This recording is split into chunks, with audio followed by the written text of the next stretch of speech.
Japanimation Station.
Hello and welcome to Japanimation Station, an anime podcast brought to you by Sean Chapman and Jonathan Lack.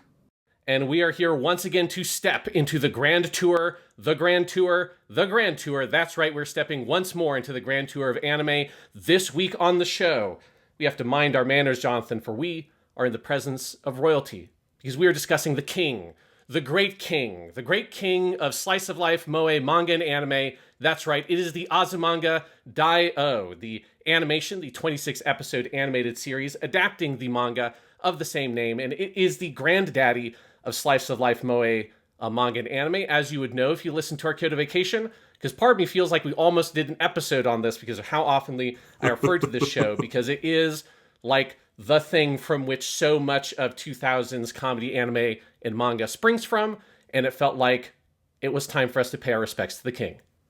Well, indeed. And yes, it did feel like conspicuous that I had not watched this show at a certain point because of how much you were talking about it. Because obviously, if you watched and listened to our Kyoto Vacation season, you know that, shows like Lucky Star or Nichijou have a clear DNA linkage, and certainly in format. But it's also in maybe less format-specific cases like K-On! Or something like that. Or Haruhi in some instances. Haruhi being much, much, much more plot-driven. But obviously the moe connection, the slice-of-life connection, this is definitely a show where if you've liked an anime comedy since the year 2000, you will probably like Azumanga Daioh. I feel like that's a safe bet. Yes. I mean, it is just like, it is this thing where it sort of defines some of the format, but it's so much the tone, like the very weird kind of oddball tone of that kind of series.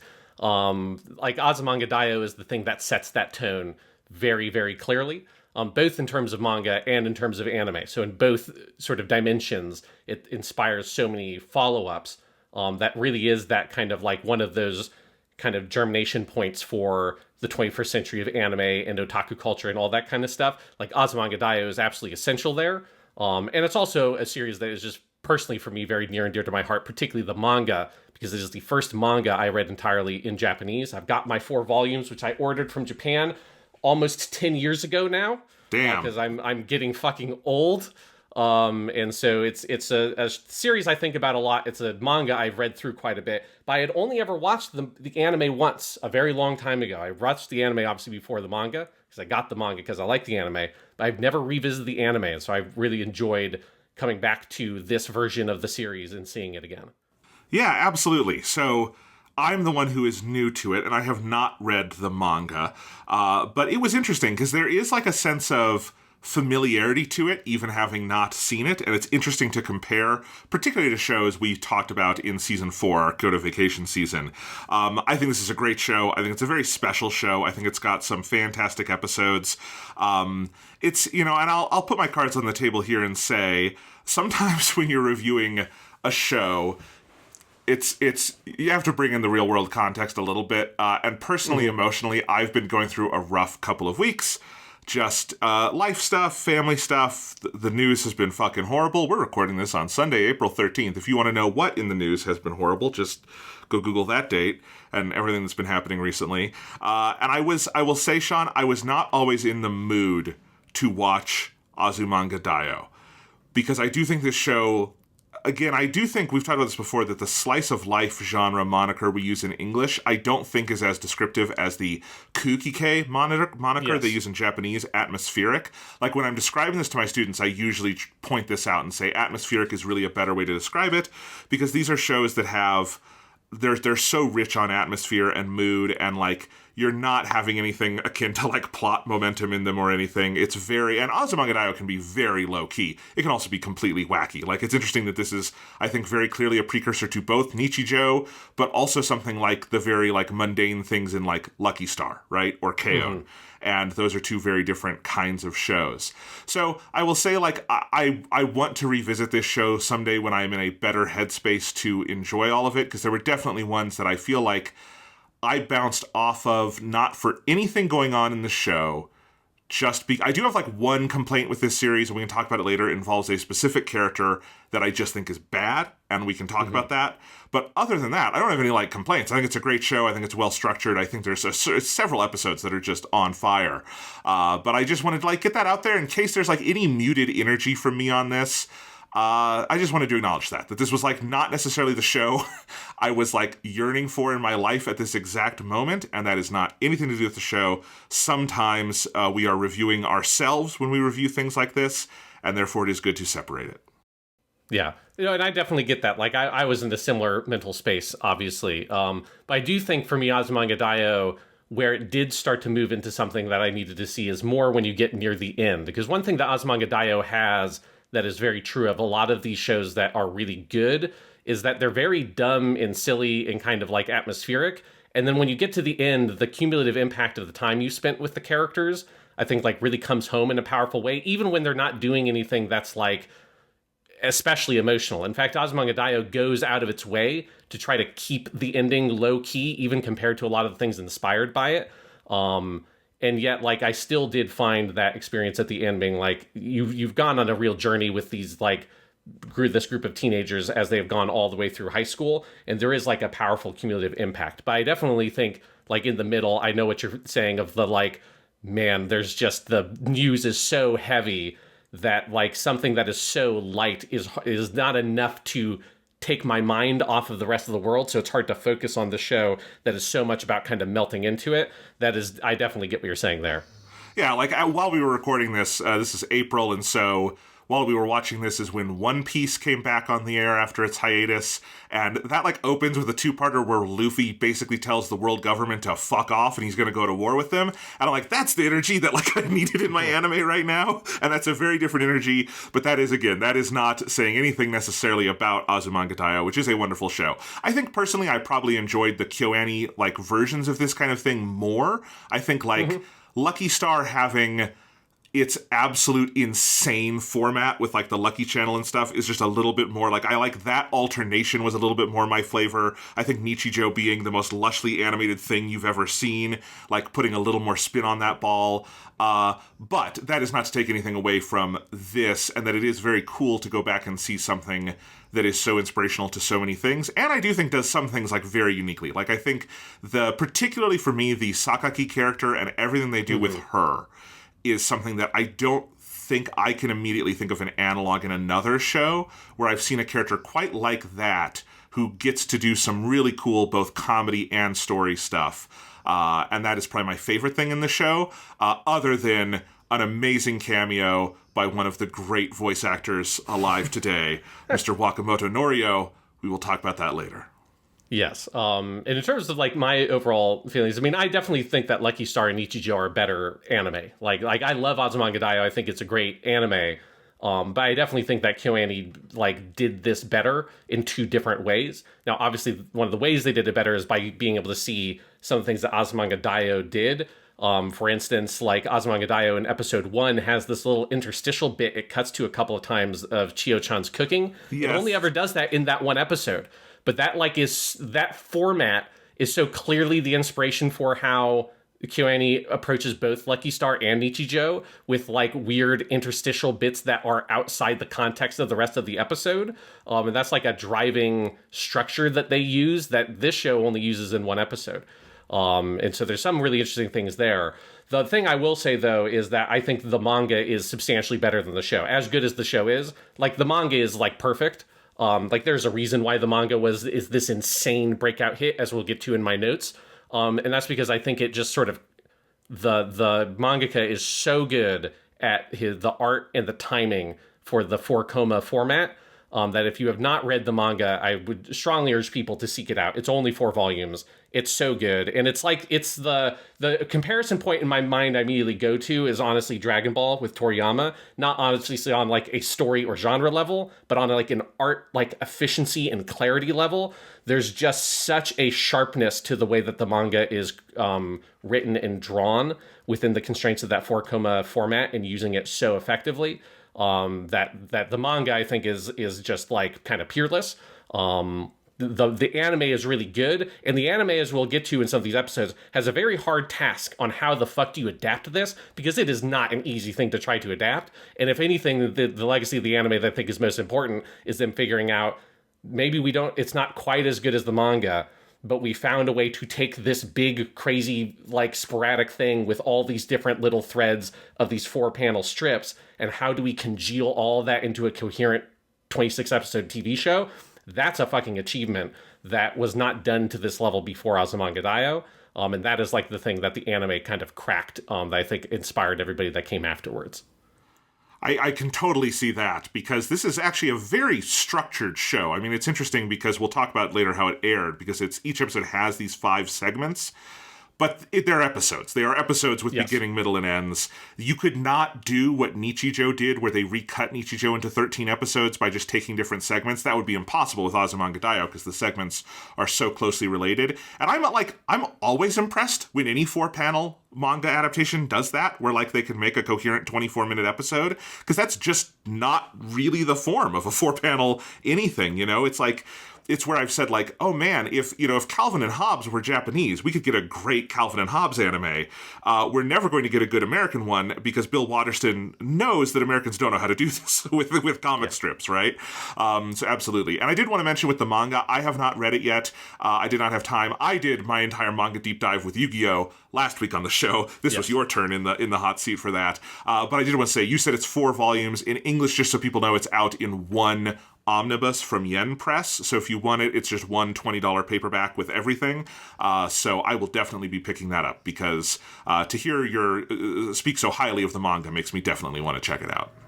Yes, it's fair. I have read through the manga a lot. In fact, the Calvin Hobbes is a good comparison, because it is like, I read Azumanga Daioh the way I read Calvin Hobbes when I was a kid, in that like the 4 volumes are just on my nightstand at all times. Yes. And when I'm in the mood, I will just like open it up and just sometimes just read from a random spot, because you can just kind of pick it up wherever.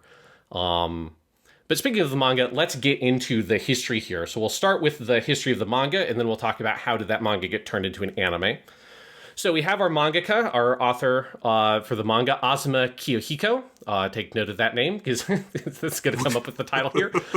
He began getting into anime and manga during his last year of middle school, and by his second year of high school, he joined a doujin group and began creating manga. Like, stop me if you've heard this before in this podcast. Hey, the guy started in the doujin scene. He started with parodies of things. Particularly, it was pointed out that he did parodies of like Urusei Yatsura and other Takahashi Dumiko works, because of course, Takashi Dumiko dominated the 80s and the early 90s in manga and anime in particular.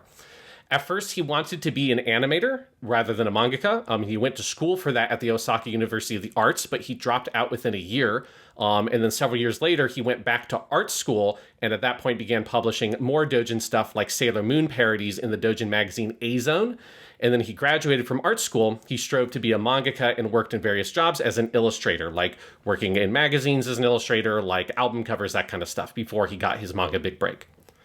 In 1999, Azuma's big break came when the magazine Dengeki Daioh agreed to begin serializing his new comedy 4 manga. Again, 4 is 4-panel, so this is the same format as like K-On! And Lucky Star were written in, so it's just 4 panel strips that you put together to make your manga.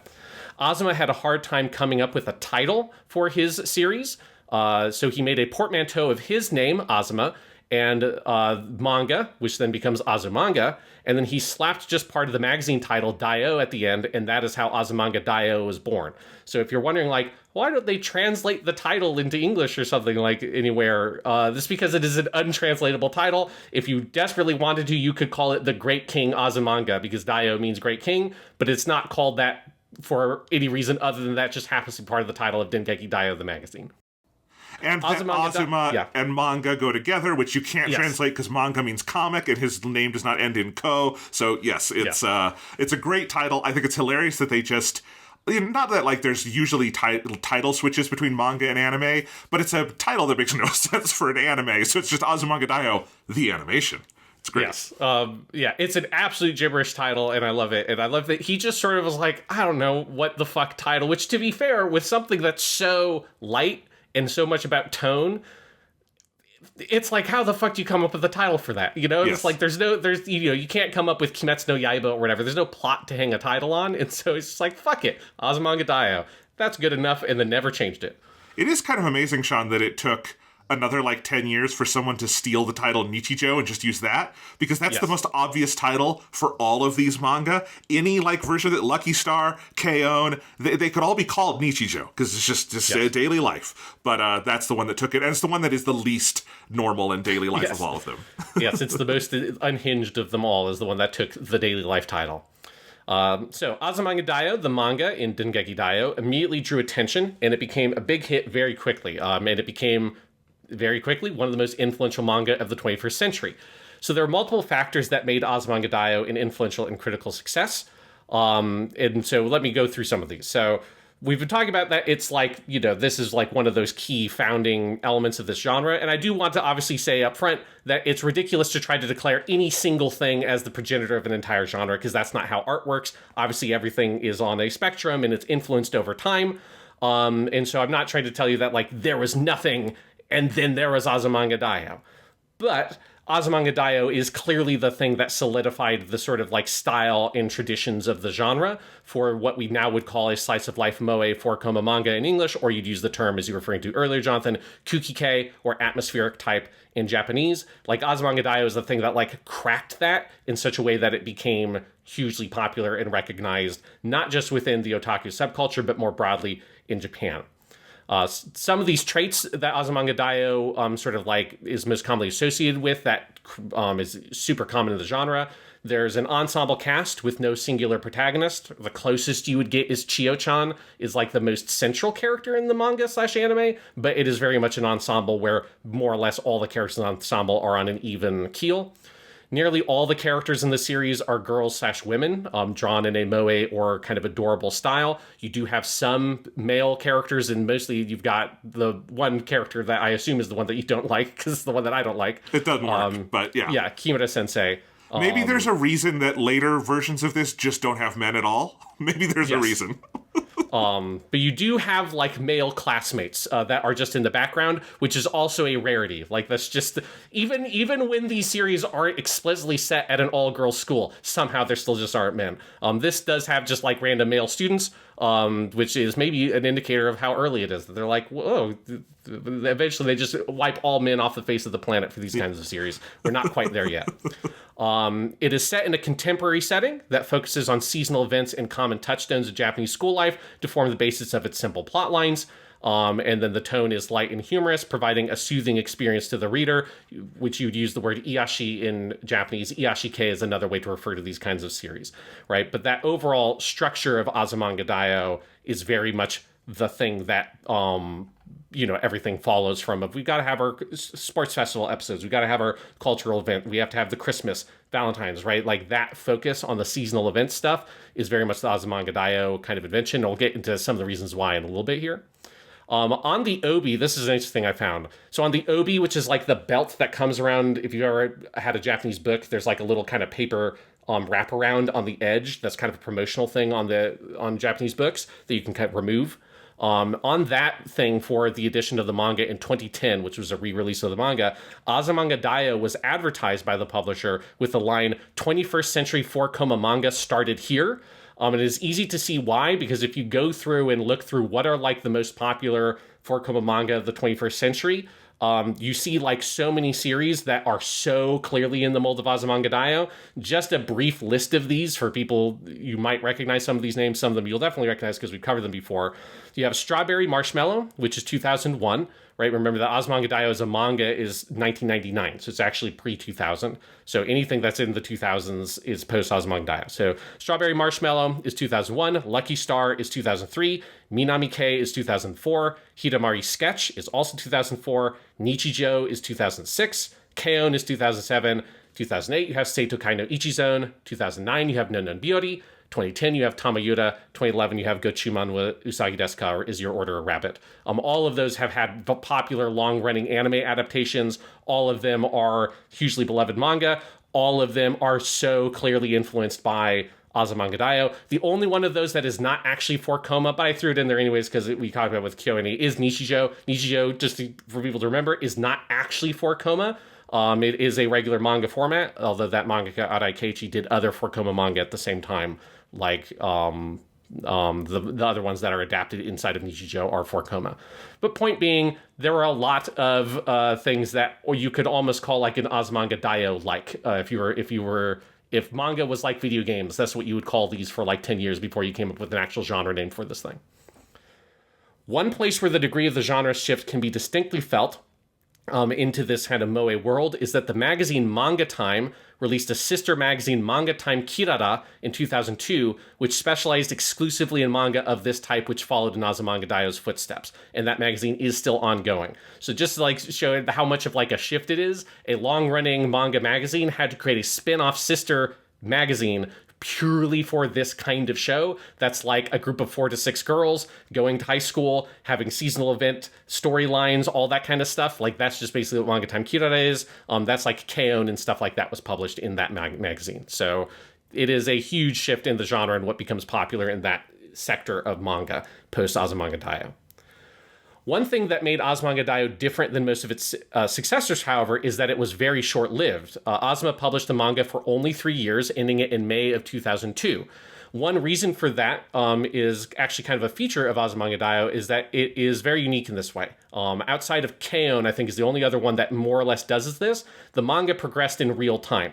So the seasonal events of the story matched exactly the time of the year in which they were published. Each chapter of Azumanga Daioh is split into 2 parts. There's a part 1, part 2. So you have like September part 1, September part 2. You have October part 1, October part 2. And it goes like that for 3 years. So there's 3 versions of each month. That's why if you're watching the anime, you have like, okay, every year we've got the Culture Festival. Every year we've got the Sports Festival. Every year we've got the Summer Vacation. Like it is published in real time and it takes place over the course of 3 years, because at the end of 3 years, all the girls graduate from high school because that's how long Japanese high schools were. So even though Azumanga Daioh was hugely popular during its serialization, Azuma did not break that sort of format. He kept it and stuck to it all the way through, ended it at 3 years, and then moved on to a new series. It's one of the things I really like about Azumanga Daioh is that it feels so real because you are just straight up following them. And once a year has passed, they go to the next year in high school, and then the next year, and then they graduate and the series is done. And so that if you're wondering why is it so short, it's not because it was canceled or anything like that. It is purely because the series fulfilled its kind of original objective of what it was trying to be as a series. So the manga was collected into 4 tankobon volumes. The 4 volumes total have sold approximately 3.25 million copies and have been translated into at least 15 languages. To put those sales numbers in perspective, one of the other best-selling manga of this type is Lucky Star. Lucky Star has sold about 5.5 million copies, but Lucky Star has 10 volumes. So that makes Azumanga Daioh proportionally either the best or certainly close to the best-selling manga in this genre, because again, most other successes in this genre have much, much more than 4 volumes, and so Azumanga Daioh is a big seller. The manga also received a Judge's Recommendation Award at the 2002 Japan Media Arts Festival. We've talked about this award many times, like Yamada Naoko has won that award multiple times for obviously the anime side. So it's a fairly prestigious festival run by the Cultural Agency or Bureau in Japan. Amusingly, Berserk won the same award that year. So you could not possibly get 2 more different manga winning this recognition than Azumanga Daioh and fucking Berserk. But they are both equally good, just in very different realms. In 2006, the Japan Media Arts Festival put together a list of the 100 works across their 4 categories that they celebrated, which is art, entertainment, anime, and manga. And they were voted on by the public to celebrate the 10th anniversary of that festival.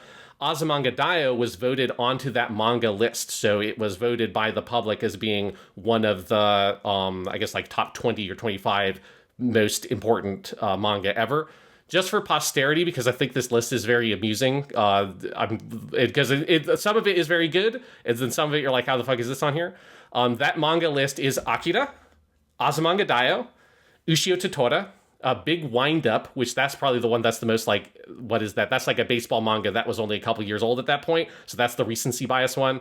Nazca of the Valley of the Wind, Parasite, JoJo's Bizarre Adventure, Slam Dunk, Death Note, Dobutsu no Ishisan, or the Veterinarian is what that translates to, which is a pretty old school one.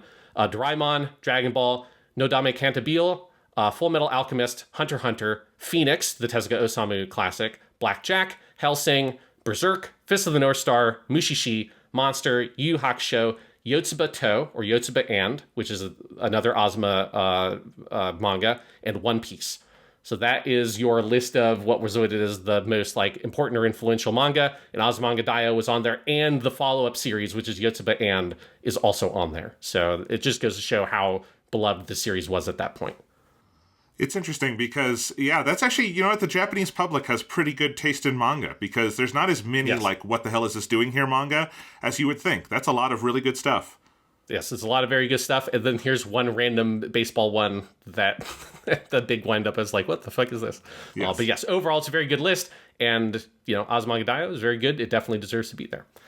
In terms of manga, Azuma went on to great success with his next manga, which I just was talking about a little bit, which debuted the following year, and it is still running, so he's been on this for a very long time, which is Yotsuba To, or it's stylized Yotsuba and with an ampersand in English. And in fact, very recently, I've not read Yotsuba To, but I've like just saw this pop up in a random thing on like Blue Sky or somewhere. That Osaka from Azumanga Daioh popped up in Yotsuba To as a teacher at one of the characters' schools. So that if you want to imagine that eventually Osaka did legitimately go on to be a teacher, despite Yukari Sensei's frustrations at the implications of that. And as a teacher at some school, and it popped up in a cameo. From what I understand, there are a couple of other cameos of Azumanga Daioh characters in Yotsuba To, so they're like set broadly in the same world, but it's not like it's not a super common thing. I think this is the only time Osaka's popped up there. But it made me realize I should probably really read that because it's probably incredibly good. Yeah, that sounds awesome. Has there been an anime of that one? No, there has not. I feel like you see like rumors that they're going to do an anime of it all the time, but it just has not come up. I hope eventually they do. Maybe KyoAni. Maybe KyoAni will be opened at some point because that would be pretty awesome. That would be pretty cool. So that's my notes on the manga. Let's go into, okay, how do we take this manga and it becomes an anime? Because there's a lot of stuff that goes into this. So, if Azumanga Daioh is such a sensation as a manga, of course, it would receive an anime adaptation. Interestingly, Azumanga Daioh's life in animation actually began in 2000, well before the adaptation we're talking about today, because on December 28th, 2000, a single 3.5-minute video called Azumanga Web Daioh became available as a paid streaming video for the Kadokawa-managed online anime merchandise site KaraAni.com. Keep in mind that this is still in the very, very early stages of streaming video online. This predates YouTube by 5 years. This is like you're going to a specific website and getting a little QuickTime video kind of shit. So this is like if you're in America, you're using AOL or Netscape. This is old school internet. The production staff and cast of this video is for the most part different from the TV adaptation and also features totally original material. So it's not an adaptation of any of the manga stuff. Credits don't appear in the short itself, so I'm not 100% confident in what all the credits are. But what I found online from mostly Japanese sources is that the anime production was by a company called Asia Do Animation. The direction, character design, and animation direction were by someone named Asano Fumiaki. There's an Inshutsu credit for Kusube Takumi, Inshutsu being another like episode direction kind of credit, so I don't know what that split is between director and Inshutsu here. And the music is by Shinoda Motokazu. Interestingly, Web Daioh also features a different cast for the girls, except for the two sensei. So Nyamo and Yukari Sensei are both the same actors from the main show, which I'm not sure where and who made those decisions, but I think it's interesting that just those two were kept. So you have Hanba Tomoe is Tomo, who we have talked about her because she's Gracia Hughes' wife in the OG Full Metal Alchemist. Kawasumi Ayako is Osaka. That's Saber from Fate Stay Night, which is very amusing. This is obviously well before she played Saber. Saito Ayaka is Chio. who she plays Mofudun in Pretty Cure, which is like the little mascot character that makes them magical girls in Pretty Cure. Yukino Satsuki is Yomi. We have talked to her about her a lot because she's in a shit ton of KyoAni stuff, including she's Shoya's mom in A Silent Voice. She's Kaname in Full Metal Panic. She's also, just for me, she's Yoruichi in Bleach. Again, this is before any of her really big roles. And then Saiga Mitsuki is Kagura. She is Maria Ross in the original Fullmetal Alchemist. And just for me, she's the character Hayase in another show I like, To Your Eternity. So it's a different cast. You don't hear much of them in Azumanga Web Daioh. There's not like a lot of voice to dialogue. It is particularly weird as fuck hearing a different voice come out of Chiyo, because Chiyo's voice is so distinctive in Azumanga Daioh that like the other ones, it's fine. Like Chiyo, it's like you just kind of can't comprehend the voice because it sounds different. But it's pretty interesting. Did you have time to watch this one, Jonathan? Yeah, and I'm taking another look at it right now because I looked at this in the movie before I started the show, just because I was doing them like in order. And I said the movie like it's a film, yes. The short film, the very short movie as it's called. And I do think actually what's most interesting about it is that stylistically it's 100% different. Like it's all shot as though one of the characters has a old like handheld camera, like a DV, and they're walking around. So there's a lot of like camera like honestly a little more KyoAni-esque in all of its camera techniques. It's doing a lot with like focal length and focus effects and like camera sway. But the animation is also just like more elaborate in some ways. They do more with like frames of the characters. There's like shots with like, you know, the boob jiggle physics on the different girls, which is not something the show really ever does. And I do think the show is an improvement. Like, I think the show deciding to pare down, like, so much of the show, and I do think this is a huge influence on later comedy anime, is its stillness. That it's a lot of, like, long takes that last that are, like, fairly still. Like, I think in creating that atmospheric, you know, comforting type of feeling for this kind of anime, I do think stylistically the show choosing to not be hyperactive and to use a lot of stillness and duration is really important to what it is. And the short film is more in that direction. The Azumanga Web Daioh feels like a completely different idea of what this would have been. Yes, because it's very interesting stylistically, like the idea of it being all from this like camcorder, like early 2000s camcorder, is very cool style. Obviously, if you wanted to do a whole series, that would not work, and that would be very expensive. But it's a really impressively made little tiny 3-minute animation in that context of. Yes. You're in the December 2000 and you're paying for a little bit of money for this little tiny bespoke animation thing on a website. It's pretty cool. I do love the payoff at the end. Like the overall thing is not that funny. Like the humor is kind of whatever. But the thing at the very end where they're filming a time capsule video and they put it in a box and Osaka buries it under a tree and then she turns to face the camera and then a guy just walks in the background and puts a like construction in progress sign down and a big fucking tractor comes in and just fucking picks up the tree and moves it.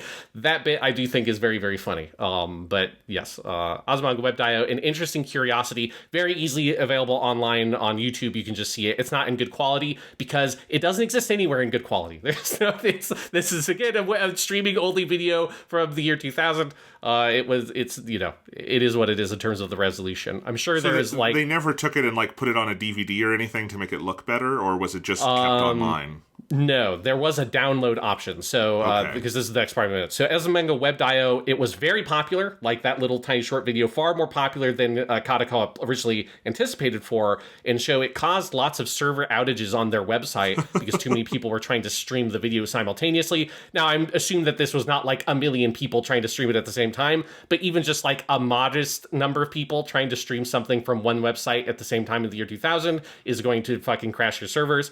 And so after about a month of it being up, they took it down so that their website could still run, and then they put it back up in March 2001, but with a download option. So that way people could just download the video instead of having to stream it every time you wanted to watch Azumanga Web Daioh or show it to your friends or whatever that were reading the manga. Which the download option was probably a smart addition. But no, that was never, as far as I know, never added to any of the home releases. And so there is no high quality version. I wonder if there is a computer somewhere at Ajiado or Kadokawa or something that has like the original files for it. Because I assume that there is a higher resolution version of it that existed at one point that they had to fuck up with the bitrate in order to stream it. Even to download it, you couldn't have a high quality video download at that point because the internet was not good enough. So yeah, it's a shame that it's not available in a higher format, but there's something appropriate about you got to watch it in like 360p and kind of squint to see it is what it was meant to be seen in. That's the proper viewing style there. Yes, it would have made more sense on your, old monitor that was like 10 inches back in the day. Exactly, yes. And weighed like 50 fucking pounds somehow. One of those things. So, after Azumanga Web Daioh, the manga would see another little anime adaptation in another unusual format, which is 10-pin Azumanga Daioh the animation, or typically referred to in English as Azumanga Daioh the very short movie. This was a theatrical short. It is very short. It's only 6 minutes long, which premiered alongside Sakura Wars the movie, Slayer's Premium, and Digikara Hoshi no Tabi, or the Journeys in the Stars, as part of the Winter Kadokawa Anime Roadshow. So it was just like amongst these other, some of those are shorts. Sakura Wars is like a full feature-length film. The very short movie premiered on December 22nd, 2001, and was later sold as part of a special DVD with a soundtrack through the Dengeki Daioh magazine in April 2002. The very short movie was produced by JC staff, using, broadly speaking, the same staff and cast as would make up this proper TV adaptation a year later. The exception there is that the character design is handled by Kato Hiromi instead. The very short movie is, in terms of its content, it's basically just a compilation of a whole disparate number of gags pulled from all over across the manga as it existed at that point. At this point, the last volume was not done, and they just kind of jammed them all together. So if you watch Azumanga Daioh the animation, you will basically see almost all of those bits just in very different contexts, because this is like, it's got like the test and the bunklers stuff with them all competing with like, oh, if we add our 3 test scores together, it's higher than 100 points. Like all that stuff is in there. You've got, the most of it is one of Osaka's dreams about Toma, or about Chiyo's like pigtails and them falling off and that kind of stuff, which is very amusing. And so I assume you said you watched this one as well, Jonathan? Yes, and it is interesting to see like a widescreen cinematic version of Azumanga Daioh, because it is much closer to the style of the show. A little bit like, more money and time behind it, because this was 6 minutes of theatrical animation rather than 26 episodes of TV animation. But it is, like, it was cool to go back and look at it a little bit too after finishing the show and just see that, because it did make me imagine, like, what would a full, like, 90-minute Azumanga Daioh movie be? Because that sounds crazy. K-On! Figured out how to do it. So it's not impossible, but I did enjoy this one. It was because this was the first thing I watched, Sean, and I was like, okay, this is nice. This is, it's just a light little thing, and then you get to the dream with Shio's things falling off, and like that's basically your introduction to Sakaki, and that stuff is my favorite stuff in Azumanga Daioh. Generally, is either Sakaki and her saga with the cats, or your weird dream sequences, which usually revolve around Sakaki because she's a weirdo who can't tell dreams from reality. And so, like, I will just say my favorite episode in the show is episode 8, which is the dream episode. And so definitely this was a preview of things to come that I would like. Yes. It's very interesting because I do think some of the early parts of the very short movie for me don't totally land, because it has to rush a little bit too much. Like, so much of trying to get the humor of Azumanga Daioh is you need that little extra space, because Azuma, the mangaka, loves in Azumanga Daioh doing like, I'm just going to have 2 panels of my 4 panels be like the same panel with no dialogue to like let this moment hang. It's like he's very kind of tactical with the timing of those kinds of jokes. So some of the early ones don't work, but when you get to the dream sequence, it is very fun, and it's just cool to see it in such ridiculous, like, lavish animation, which Azumanga Daioh the animation is well animated, but obviously it is not a like movie quality production or anything. So it also doesn't need to be. It's like, there are some gags where I could imagine KyoAni putting a different like touch on it in their, sort of Nichijou style, but Nichijou calls for insanity for some of its moments, and Azumanga Daioh often, and I haven't read the manga, but based on what you're saying, it sounds like it often calls for stillness and gaps and just moments where like limited animation is your friend, is the thing that is being aimed for. And so and honestly the movie is you can see sort of how those two styles interact here, and it's nice. Yes, and it just feels like it's a thing where they all kind of got together and do a little like kind of, it's almost like a weird backdoor pilot or something, because it's all the same people, sans the character designer, working together to make a little thing That's obviously also designed for people who are fans of the manga. I don't think the expectation is someone would watch it ignorant of these characters, because they don't try to introduce almost anything. They're just like, yeah, fuck it, let's just throw one of the weirdest bits of the manga at you right away in this little short movie. But it's a good time. That one, I remember that this used to be way more common in Japan, where anime would have little pilot films. Sometimes they were never meant for public consumption, but we talked about those with Dororo a couple weeks back. That Dororo has a pilot film. A lot of those 60s and 70s anime do. A lot of them had, Lupin the Third had one that was not public until much later. This is just that kind of thing, but public. Yes. And again, if you have not seen it, but you want to watch it, it is very widely accessible on YouTube. Just search for Azumanga Daioh, the very short movie, and it will come up.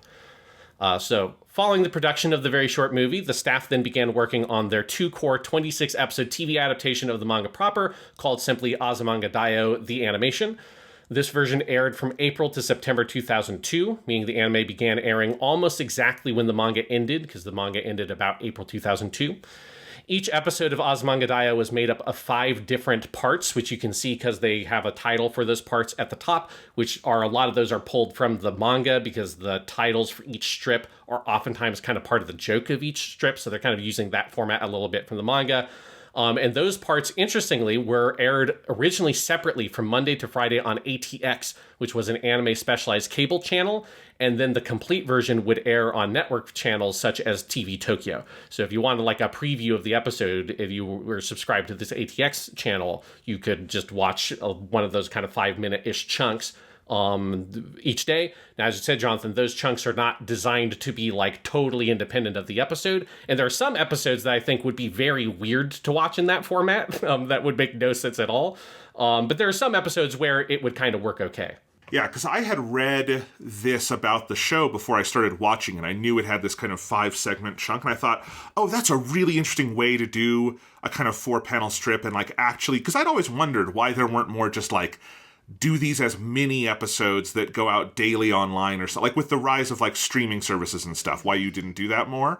And so I was expecting, honestly, something more structurally like Nichijou, where Nichijou episodes are a little more anarchic in how they're put together.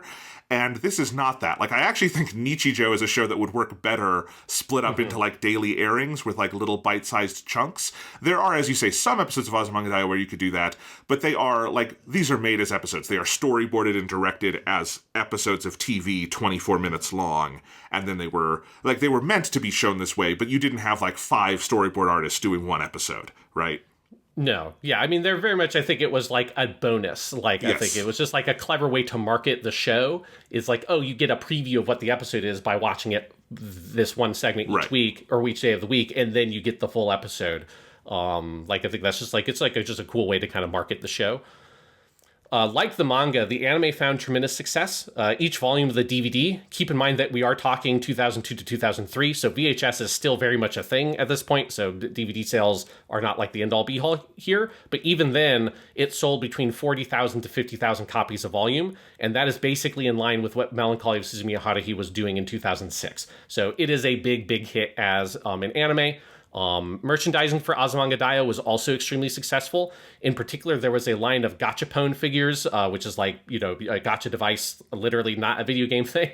Back in the day, you would put coins in a little thing at the fucking convenience store and twist the thing and it would go gacha, gacha, gacha, and then it would give you a little figure thing in a ball.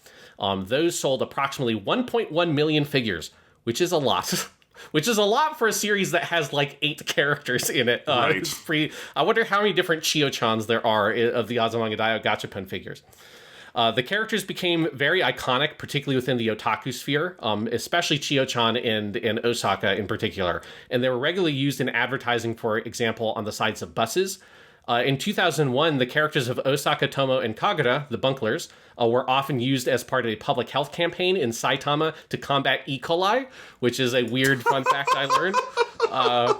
I didn't see pictures of what the actual public health campaign examples were. I have to assume it's a doctor, someone explaining to the Bunklers about E. coli, because I can't imagine. I would not want to listen to Osaka's advice about health and public safety, or Tomo. Maybe Kagura would be well-meaning.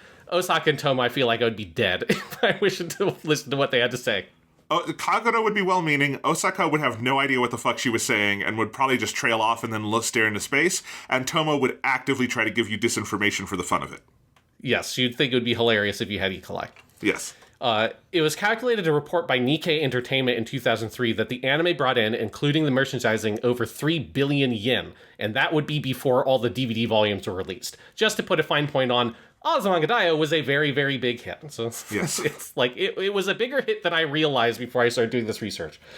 In 2004, a version of the show became available for online streaming from the Bandai Channel website, which is fucking wild to me that that's already 2004 and there was an online streaming version. Azumanga Daioh also received multiple video game adaptations, including Azumanga Daioh for the PS1, which that's like a Mahjong-esque game, which I could not get running well on my emulator. So I feel like someone needs to get on getting that working on your PS1 emulators. There's Azumanga Daioh Puzzle Bobble for arcades, which was December 2002. That's just the arcade game Puzzle Bobble, but with Azumanga Daioh characters, so it's just Puzzle Bobble, but better. And then you have Azumanga Daioh Advance for the Game Boy Advance from April 2003. This is one I could get running well on my emulator on my new Nintendo 2DS XL. And it is a weird fucking game. It's a kind of a puzzle game, but it's also like you're fighting against an opponent. You pick one of the characters from the show, and then you have a deck of cards featuring pictures that are digitized shots of the characters from the anime. And on the cards are placed like little stars in various places. And you basically have to line up the cards so that the stars create like lines across them. And it's sort of kind of like a geometric shape puzzle game using the shapes on these different cards and trying to line them up. It's a very weird game. It's got a lot of like really terrible digitized voice on the GBA of the characters. And that was my favorite part, was just seeing the weird digitized art in terrible digitized voices. Because there is a lot of actual voice acting in the game from the voice actors, which sounded to me like it was all original. Like it was not just them pulling lines from the anime and putting it through whatever they need to get it to fit on a GBA cartridge. But that's wild. GBA games did not have voice acting. That's crazy. No. Yeah. Yes. So Azumanga Daioh Advance, I was very confused by it. I spent like 30 minutes trying to figure out how it worked, but it was kind of a good time. So if you want to check it out, you can emulate it, or probably if you are insane, you can try to find an actual physical copy in Japan if you're a madman. Azumanga Daioh had 8 different character song CDs. The Osaka one is particularly good. I liked Osaka's song. It's very chill, as you would imagine. Each character song CD sold approximately 10,000 copies. Azumanga Daioh was even released in its entirety for UMD on the PSP across 9 different releases from 2005 to 2006. So, if you're an absolute Azumanga Daioh fanatic, you got to get your Japanese PSP and your UMDs in all 9 volumes so you can watch the show that way, because I have to imagine that it's probably an awful way to try to watch this show. But I just love the detail that they got through the whole thing before UMD died as a platform. And so it perhaps goes without saying that just as the mangaka were inspired by the Azumanga Daioh manga to create their own manga in that format, various different animation studios adapting those manga were also inspired both by how Azumanga Daioh the animation adapted the material, but also inspired by how they marketed and sold the material. Because some of these strategies about like using pretty cutting edge online formats, websites, the merchandising, streaming video. Like, this is what a lot of these kinds of shows are trying to do. We talked about this a lot with The Melancholy of Suzumiya Haruhi. Obviously not a comedy in the same way, but was at that time kind of put in the same bucket of moe sort of kukike things. It was just a little bit weirder than the other ones. So it's clear that both in the marketing, merchandising dimension and in terms of the how do you take a thing like this and adapt it to animation, Azumanga Daioh the animation was just as influential as its predecessor was in the manga world. Yeah, that's awesome. And this is the kind of thing we talked about a lot in the KyoAni season of shows not just being important for what they, were in their content, but the way they were put out into the world. And clearly there was a lot of influence here. Yes. So let's talk about the staff, the people who made the show. So again, the animation production staff is JC Staff, which is just a big anime production company going back a long time. I didn't bother to go through and create massive notes for JC Staff because they don't have like the most interesting history. But obviously they are still around. JC Staff just makes a ton of stuff. The director for the show is Nishikori Hiroshi. Nishikori began work in the anime industry in 1990. He started out doing photography, but quickly moved up to episode direction and storyboarding, where he worked on multiple notable shows, including Revolutionary Girl Utena, which is one of the really big breakout hits JC Staff had in the 90s. And at that point, he befriended the director of that show, Ikehara Kunihiko. Remember Ikehara, both Utena, but he was also the Sailor Moon guy. In 1999, he got his first director job directing the show I'm Gonna Be an Angel. I had never seen that. I don't know what it's about. But in 2001, he directed the show Angelic Layer, which is a show that I feel like if you were on the internet at that point, you saw the poster fucking everywhere. I've not actually seen the show. I just when I saw the poster, I'm like, I've seen that. Oh my God, it activated a weird, dormant memory in my head. He's directed several shows since Azumanga Daioh, but the most notable series he's been attached to is A Certain Magical Index, where he has directed all 3 seasons. Unfortunately, that is a show that got much worse as it went on, but the first season was okay. The spin-off show Railgun is much better than Index was. And when you look at his work, honestly, Azumanga Daioh is by far the most acclaimed work he has had as the main director. Many of the other shows he's directed are fairly mixed, but if you look at the things he's done in terms of storyboards and episode direction, he is really prolific in that dimension. He's just done stuff for everywhere. So he doesn't strike me as a guy normally who's a main director kind of person. He's more that storyboard episode director, and it seems like that's the role he's a bit more comfortable in. That's actually fairly similar to the director of Yu-Gi-Oh! We talked about last week, that he did that, yes. He did the Digimon shows, and then he kind of just was like, let me go out on top on that one, and then he moved into storyboarding and episodic direction, and very storied career, just not necessarily always at the top of the call sheet. Yes. In terms of series composition, we got a guy we've talked about before in very different kinds of shows. We have Okochi Ichiro. Really? My gosh. I didn't realize that. Wow. So he's one of the great series writers for anime in the 21st century. His most defining work is, of course, Code Geass, which was the original series. So, he's one of the core creators of the whole series. But Okochi has also been the series writer for just a ridiculous number of really great shows, including Overman King Gainer, Devilman Crybaby, Mobile Suit Gundam The Witch from Mercury, and Spy Family Season 2. Okochi's first series composition job was on the series Angelic Layer, which I was just talking about. So he worked with Nishikori on that. So I can only assume that connection is how they worked together again on Azumanga Daioh, which was the next Nishikori show. So yes, Okochi Ichiro, not particularly known for comedy shows, but the guy is really fucking good. So he can do what he needs to do. And it is just a hilarious, he just keeps on popping up. It's at some point we'll end up with just the Okochi Ichiro season of Japanimation Station, which is just episodes from all other seasons just thrown together. Basically, that's your own one. Yes, absolutely. No, and actually that makes... I remember being slightly confused when they brought him on, because he did Spy Family Season 2 and the movie. And I was like, oh, he's a phenomenal writer, but I had known him from all this other stuff, not from necessarily comedies. It makes more sense knowing he wrote Azumanga Daioh for the Spy Family people needing a new writer to go, well, let's just get the best of the best. Let's just go for the fences with this one. That's awesome. That actually makes a lot of sense. Yes. And I do think that series composition for this show is a really important role, because again, this is not your, we can just take the manga page for page and just roll with it. That's not this kind of adaptation. So they had to do a lot of work to figure out how to make this fit. I assume that he was one of the most critical people in that process. Because he's interesting in that he goes so much between original stories in existing franchises like Witch from Mercury, manga adaptations. He can do a little bit of it all. So this is the kind of thing he specializes in. Yes, very obviously just one of the great anime writers. Character design, we've got Kato Yasuhisa. He has mostly done animation work more than character design work in his career, but he is the character designer for the Two Heart series anime adaptations, which is one of those really big kind of romance visual novels from the early 2000s. They're actually doing a big remake of it soon that looks kind of cool. But he is also credited as sub-character design for Fate Stay Night Unlimited Blade Works. So I don't know what sub-character design entails, but we have seen his work there as well. Chief animation director is Wada Takashi. Wada was an animation director for several series in the late 90s and the early 2000s, but none of them were ones that I've personally seen, so none of them jumped out as ones I put on the list, but he did a lot of stuff, but tragically he passed away in 2005. And again, even though this is not, a KyoAni style, we're going fucking crazy with the animation Azumanga Daioh is quite good.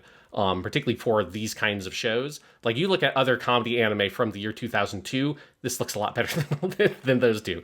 Well, it's also an early, like, standard definition digital show, and I think it holds up pretty well, especially compared to other stuff from this exact, like, year time period. Yeah. Yeah.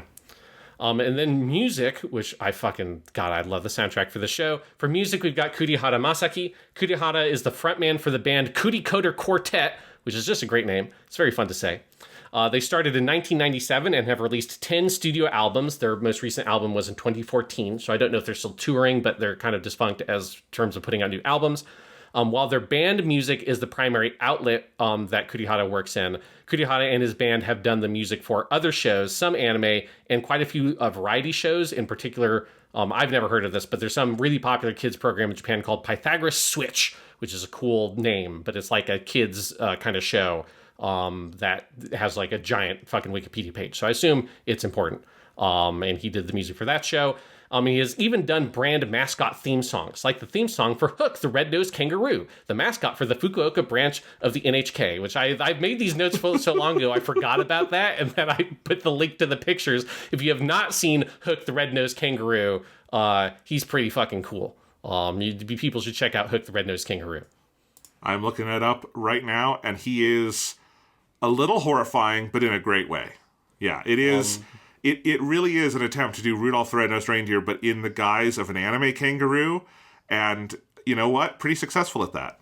Yeah, it's like you keep looking at him and you think you're looking at a reindeer because it's but then you're like, but no, he's a kangaroo, and it really fucks with your head. And it's appropriate that there's a whole reindeer Rudolph bit in Azumanga Daioh, so it's, it all comes full circle.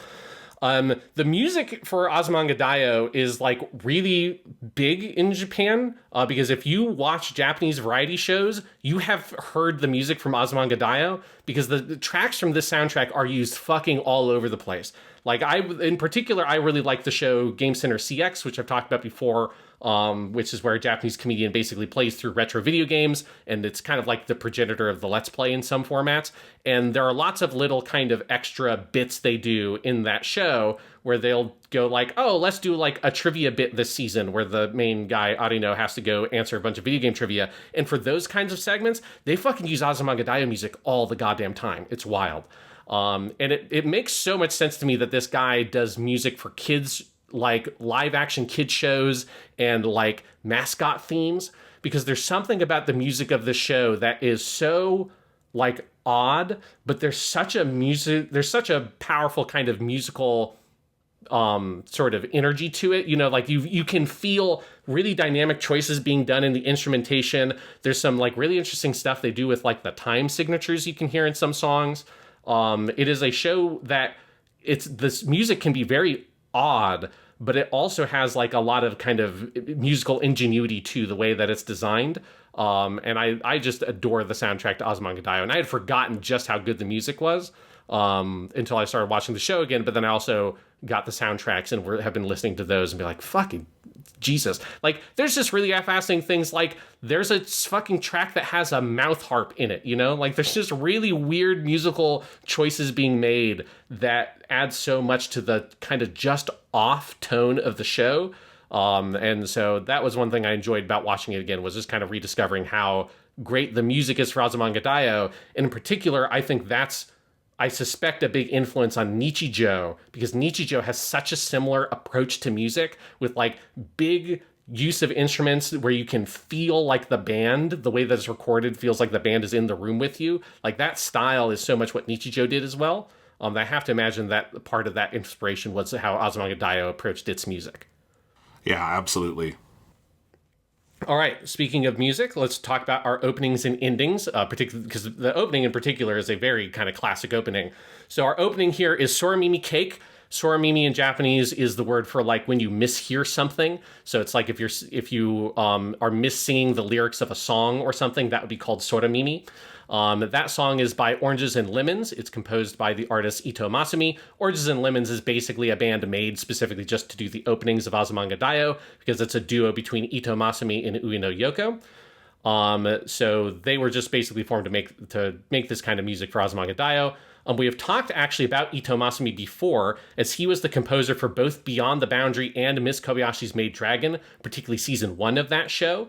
And it is a credit that I just have gotten very good at tracking down because he's got multiple different pseudonyms. And I've started to be able to recognize them because they keep popping up. Sora Mimi Cake, to me, it's a fucking weird ass opening, yes, but it's an absolute classic. Like, it's just, I adore this opening. I love the animation. I love the weird ass song. It fits so much in the tone of the show. It is like, Nichijou also has its very unique opening, but most openings for these kinds of shows I feel like are much more in the vein of Lucky Star, where you've got all the girls get together and they sing like a big peppy kind of J-pop song. Sora Mimi Cake is just like, you got to take shrooms before you listen to this song, and it's fucking awesome. It's an earworm. It would be a song, like, I definitely had to start skipping it at a certain point because it would like get in my head and then I couldn't get it the fuck out of my head and it was just crazy. But yeah, it's a wild one. Yeah, it's great because I was like listening to it and like there's a part in the chorus, the bum bum bum ba da da da da da bum bum bum. That part that like when I was listening, I'm like, what the I was trying to try it because something seemed off to me. And I was trying to count it off, and I was like, did they go to 3/4 for this section? Because the song's in 4/4, and I was like, oh yeah, they did go to. Oh no, they didn't. And then it took me a while. It's 7/4, depending on how you think about it, or they're going from a 4/4 measure to a 3/4 measure. But there's a lot of shit like that in that song. That's just like it gets onto your skin in an insane way. But like the use of like rhythm, the really just wild instruments they use that like gives it this kind of like circus music quality, and it's just sort of weird and delirious and super spacey. I fucking love it. It's a weird ass song, but God, it's so good. And then you also have the ending, which is Raspberry Heaven. Great title. Which is also by Oranges and Lemons. That one is composed and sung by Ueno Yoko. So the, Ito Masumi kind of like headed up the opening. Ueno Yoko headed up the ending theme. And Raspberry Heaven also, I love this song. Particularly the chorus line, I think is particularly good.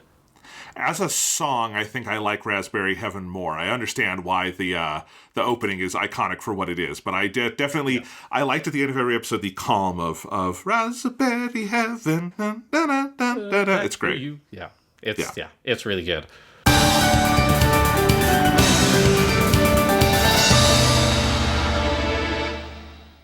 Thanks for listening to Japanimation Station. If you're enjoying the show, please remember to like and subscribe, leave a review on Apple Podcasts or Spotify, and tell your friends.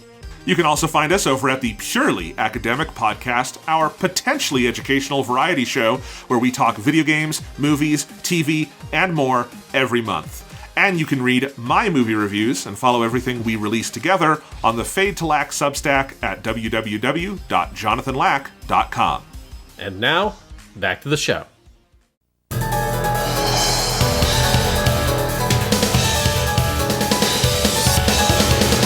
Yeah, and that's my notes. That leads me to where we're at the characters. So pause here. Like, how do we want to tackle this, Jonathan? Well, I think we can talk about the episodes later on. I do think we have to go through and just talk about the insane cast and how adorable and or slightly off-putting they are in various ways. And I think that'll be a good way to break down what is so fun about this show. Because it is, it's a character-driven show. Yes. It is, I think it's a weird comparison, but I do think with a lot of these shows, the closest thing we have in like the US would be something like The Simpsons or something like that, right? Mm-hmm. Where it's about having a cast and then putting them in different situations. Now, The Simpsons is always like a more plot-heavy thing. The stories are more like intricate over the course of an episode, and it has run for like 800 episodes, so that's a different thing. But yeah, I think that's always where we have to start with this kind of thing. Yeah, absolutely, because it is fundamentally about the characters, and the cast for this show, both in terms of who the characters are, but also who are playing them, is so good. So let's start with, again, I think if you are putting the characters in priority order, I would say that this is the character at the top, is Chiyo-chan. If there is a main character in Azumanga Daioh, it would be her. She is voiced by the actress Kaneda Tomoko, who is absolutely famous for having the most high-pitched, squeaky voice ever. Even though she is one of the oldest members of this cast, like at the time, but she sounds like she's actually 8 years old. She's got a very wild voice. She is Kulamon in Digimon Tamers, which is the little adorable Digimon in that show that I think is also the thing that like is tied most closely to the weird Lovecraftian shit in Digimon Tamers, because that show's weirdly dark, but he's mostly adorable most of the time. She's the voice of Bonta-kun, which is the mascot character in Full Metal Panic Fumofu that says Fumofu all the time. She is Nell, the little girl in Bleach who turns into the centaur lady later on, which describe that character, but that's who she is. I don't remember this in Konosuba. I vaguely remember this. I don't remember the voice, but she's credited as the voice of the cabbages in Konosuba, which is near the end of season 1. The town is attacked by a horde of wild cabbages. I remember this. I didn't realize they had a celebrated voice actor doing the cabbages. Yes, but I think it's just sound effects. I haven't gone back and watched that bit, but I saw that credit. I'm like, wild. And then most recently for me, she is Dori in Genshin Impact, which is the little merchant girl in Sumeru. It's the most unhinged performance you have ever heard a voice actor give, is Dori, and it's absolutely wild, because Kaneda Tomoko is well known both for her very high-pitched voice that sounds like a little kid, but she is also just like a crazy person. So she's very popular for her radio work and her variety show work, so appearing on live-action variety shows and things like that. In particular, I know this through having watched lots of clips of a show she did in the mid-2000s, co-hosted with Kamiya Hiroshi, another great voice actor, for the magazine Famitsu. So it's a show called Famitsu TV. That's the very storied video game magazine in Japan. And it's a show of them introducing trailers and stuff like that. But it's mostly a show about her just being insane and Kamiya Hiroshi having to try to rein her in. She's incapable of reading the script without starting to giggle. She goes up on weird tangents in ways that you're like, what the fuck is this lady talking about? I think she plays it up a little bit, but it's very funny. And she's kind of a crazy person. So people should look up clips of her, because it's just, she's wild. She's an absolutely wild person. But Chiyo-chan is not. Chiyo-chan is adorable. She's our little girl genius. And I'd fucking love this character. I love this character. I think, Sean, I remember on our Haruhi Suzumiya episode from our Kyoto vacation, you did a whole lecture for us on the history of Moe. And yes, that was all unnecessary, because you could have just put up a picture of Chiyo and played some of the vocal performance, because this, am I right? This is what Moe is, right? Is just Chiyo-chan. Because one of the things I remember when the first episode introduces Chiyo, and the whole idea is that she is this, because it confused me in this very short movie, because they don't explain why Chiyo is in high school. But, of course, in the show, you learn that she is a little girl genius who has been advanced into high school, even though she didn't finish grade school. So she went from, 5th grade to, 9th grade or something, right? 5th to 10th. Yeah. So she, skipped 5 levels. And that sounds like a high concept that, in a Disney Channel original movie or something, there'd be crazy things going on, right? But that's not who Chiyo-chan is. She's just a normal kid. She's got a cool dog named Tadakichi-san, and she hangs out, and she's kind of the glue that holds them all together. She's honestly the least weird of all the main characters. The weird thing is just that she is younger than the rest of them, but she's very studious, and I love that. I think that is kind of the secret sauce of the character and the show, and of the whole sort of idea and appeal of the sort of Moe characterization, is to have this character who is not really that complex. It's just sort of a normal human being with that one kind of bit of spin on the ball, which is that she is very small and very high-pitched in her voice, and it's wonderful. That voice actress is so phenomenal at playing that part. You would just, it's the thing where it really does sound like your platonic ideal of this little kid in this scenario, even though no actual child voice actor could give this performance, not just in terms of vocal quality, but comic timing and everything. And I forget which episode it is. It's either the 2nd or 3rd school festival, which is the one where they do the cafe with all the nurigurumis, the stuffed animals, and she is in the penguin costume, and Chiyo in the penguin costume. There's a reason why they put that in the opening credits. I think that is, other than the Wakamoto Norio stuff, that is the funniest thing in all of this show to me, is just Chiyo waddling around in the penguin costume, because it is so, self-consciously grossly adorable that it shoots the moon and comes back around to being genuinely too adorable to take. Yes, which is why, the first bit with that is that she turns and she's like waddling over to Yukari Sensei, and Yukari Sensei just looks at her and just fucking shoves her over. Yes. Like, why would you do that? I don't know, just cuz. And I think it's like she's so adorable that she can't, it's the only way that Yukari could possibly respond to this like insane little creature. Yeah, Chiyo-chan's amazing. Like obviously one thing with her is her character design is super iconic. Just like the two like big like egg-shaped oblong like ovals or whatever as her pigtails that obviously are a fascination for Osaka, that she dreams about quite frequently. They even cut out some of the sequences. There's more of them in the manga where Osaka has weird daydreams about Chiyo-chan's pigtails like controlling her and all that kind of stuff that she thinks about. So that character design is super iconic. The voice performance, as you say, is just perfect. I mean, this is the one character that I just think you can't have really anyone else play her. It feels like Kaneda Tomoko is like born to play this character, because the actress that plays her in the Web Daioh short is like fine on paper. Like if you look at the other characters she's played and the performance she gives, like she's in the same wheelhouse as a Kaneda Tomoko, who plays like weird little animals and little kids and stuff like that all the time. But there's just something in particular about Kaneda Tomoko's voice that is so perfect for Chiyo-chan, that you just can't really imagine any other voice ever coming out of this character. And I think the thing I love about her the most is that like they don't go super weird with the girl genius stuff, right? It is one of the more outlandish things on paper about Azumanga Daioh, is that one of the main characters is a girl genius. But I think part of the thing that's heartwarming about the series is that that is not a thing that's like a boundary for her. It's not like a source of stress, that all the other girls are just friends with her like normal. And it's one of the things I think adds a lot of impact to the ending of the show when Chiyo-chan is like rooting for them on the sidelines because she doesn't have to take the entrance exams, and then her realizing like, that this isn't the end of things. Like it's the beginning, like it's the next step into her life, and that's okay. Like she is the kind of like thing that grounds the show in that way, because for her, all these things are like new. And that contrast between the other characters who are dumber than her in like academic ways, but are older and thus like a little bit more learned in the world. Like that contrast is very fun. But I also love that there are specific ways in which Chiyo-chan can be incredibly childish. In particular, she is very competitive, and I love when that ever comes up in little bits, like her arguing with Tomo about who's going to win, like the Giants or the Hanshin Tigers, the baseball teams. Or there's one very subtle bit that I was happy that they kept in the anime, because there's that one part where they all go to karaoke.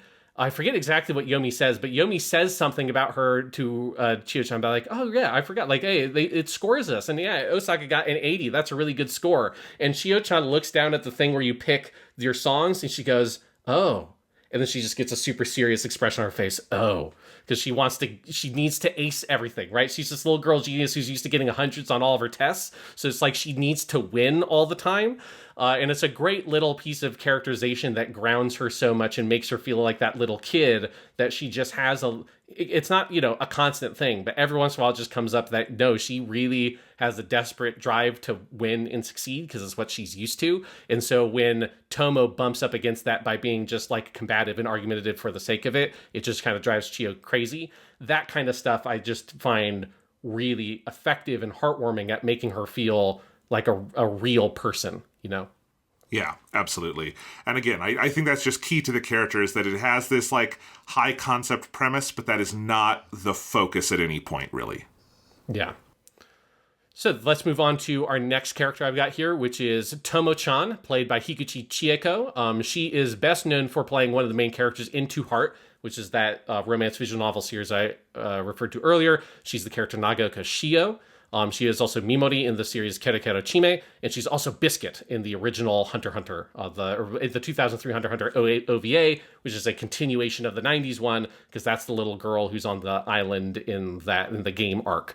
If you've seen Hunter x Hunter. I've not seen that performance, but I think that's a cool casting. So Tomo-chan, she is our kind of wildcat high school girl, I think is how she refers to herself in her introduction. She always goes 110% and tackles everything like an absolute fucking madman. And she has like a weirdly sadistic streak to her as well, which I find very endearing in a weird way. But yes, I also love Tomo-chan a lot.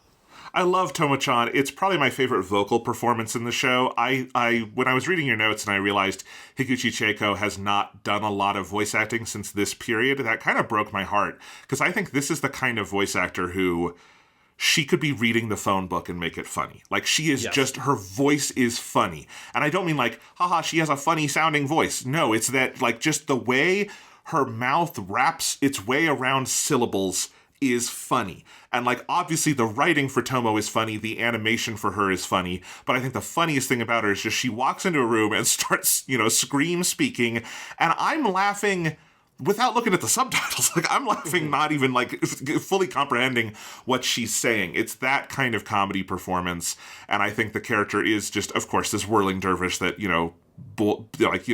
jumps through the show. She is she is undiagnosed ADHD, and she probably needs to be on medication, but, she's doing okay for now. She gets into college, she's fine at the end of the show. She's working through it.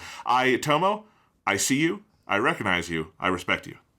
Yeah, Tomo is great. I love like one thing that's a great contrast with the character is that, yes, she's like super hyperactive and super energetic, but she's also not necessarily like very athletic either, because she's very different than Sakaki and Kagura in that way. So I love that in like the marathon, she just like sprints to first immediately. And it's like, yeah, I'm first. And then she just exhausts herself and she is like last with Osaka and Chio. Like, I think that is such a kind of like defining characteristic of Tomo, is that she is like all energy all the time, even without all the execution that some of the other characters are able to have, but she makes it up by just fucking going at it 110%. And then she does have this like mean streak that is obviously like the sort of fuel for a lot of the jokes. Like the absolutely insane part, I think it's the second summer vacation where they get to the summer house and she sees Chio-chan getting the key out, and she just has this moment where she has a blank look on her face and she grabs the key and just chucks it into the woods. That's one of my favorite jokes. She makes everyone go search for it, which is just an absolute insane moment. But again, it's something that I think the thing with all the characters is that they feel like real people, in that way where you just have, some people, and yeah, maybe it's like an ADHD kind of thing, but she's just so impulsive that it's kind of incomprehensible to everybody else around her, particularly Yomi. Why does she do the things that she does? But in her head, it makes perfect sense. Yes. And I assume, Jonathan, one of the other pieces of characterization you appreciate about Tomo is that her, she's the character that we get multiple Lupin references from, because her ideal woman is Fujiko Mine. And so you get multiple Higuchi Chieko trying to do the Lupin thing as Fujiko, and just making everybody incredibly perplexed about her thinking that she's similar to Fujiko in any way. I mean, honestly, if Sawashiro Miyuki did not exist, she might be a pretty good Fujiko Mine. Like, when she does the Lupin, she's like very good at it, which is funny because Tomo herself is not like Fujiko. Like, that performance, just those moments are great. Yeah, I love how many just random little Lupin references they work in. I mean, obviously this show has a lot of just different pop culture things going on in it. But yes, I enjoyed those moments very much. You are absolutely correct. If only, they had someone pretending to be Inspector Zenigata, this show would be right after my own heart. Well, she does also say that she wants to join ICPO in the Yes, future. That whole part. Never mind. No, she does. Yeah, I don't know if they mentioned Zenigata in that scene, but the whole thing where she's talking about wanting to be part of ICPO, which is such a weird career aspiration. Yeah, Tomo's wild, and I love her. Yeah, great character. All right, next up we have the character who, to me, she's the heart of Azumanga Daioh. We have Sakaki-san, voiced by Asakawa Yu, whom we have talked about before because she is writer / Medusa in Fate Stay Night. She's also Kawaguchi Norimi in Keon, which is the woman who is Sawako's old bandmate. Not a character that's in a lot of it, but I think a character that's very memorable. And she's also the recast for Rosemi, or Rosemi Abadam, in Zeta Gundam, the new translation movies and subsequent games. Obviously, like a great storied voice actress. But Sakaki-san, you mentioned earlier that you felt like you had never seen a show like this that had a character quite like this. And I think that that's very true. I think she's part of the secret sauce of Azumanga Daioh that really separates it from a lot of its inspiration, or a lot of the things that followed on from it, because she's not a source of like regular jokes, like she's not like there for like normal gags. There's a humor to the character, the contrast. But this is, when we're talking about Chio-chan being a version of moe. Sakaki-san is another version of moe, right? It's that gap moe concept of she seems very cool and sort of very collected and calm on the outside, but on the inside she is like obsessed with little adorable cute things, and she loves stuffed animals and cats, and all those kinds of things. And she's kind of accepted that those things she can't really have them in her life.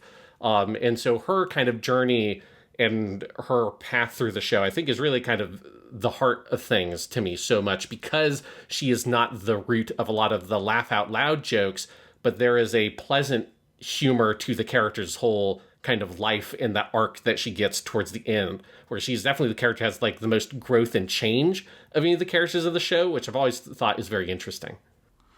100%. And this character is very near and dear to my heart. There's a lot of things in that kind of gap moe concept, like that she, and I think we all knew people like this in high school, someone who like developed early.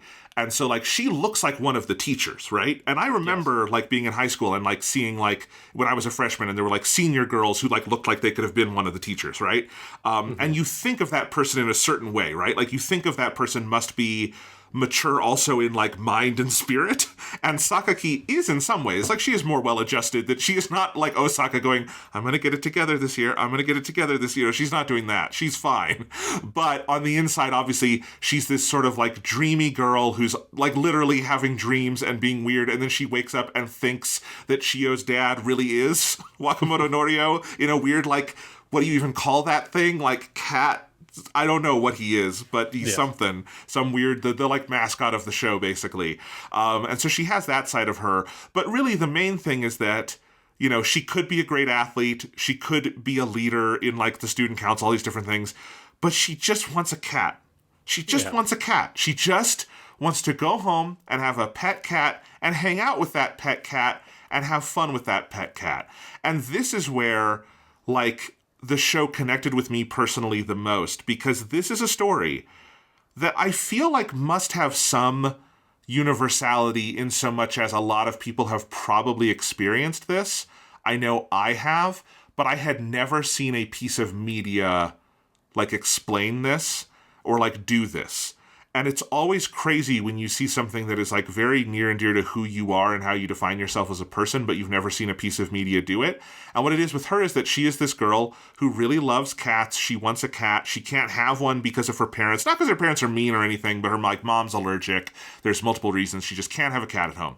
But she longs for a cat, so she gets lots of stuffed plushies. She, is constantly like trying to pet the neighborhood cats. There's the whole extra gap moe thing of the cats are always biting her. Although we kind of learn at the end that's just because there's one cat who is a dick, and that's what we kind of find out.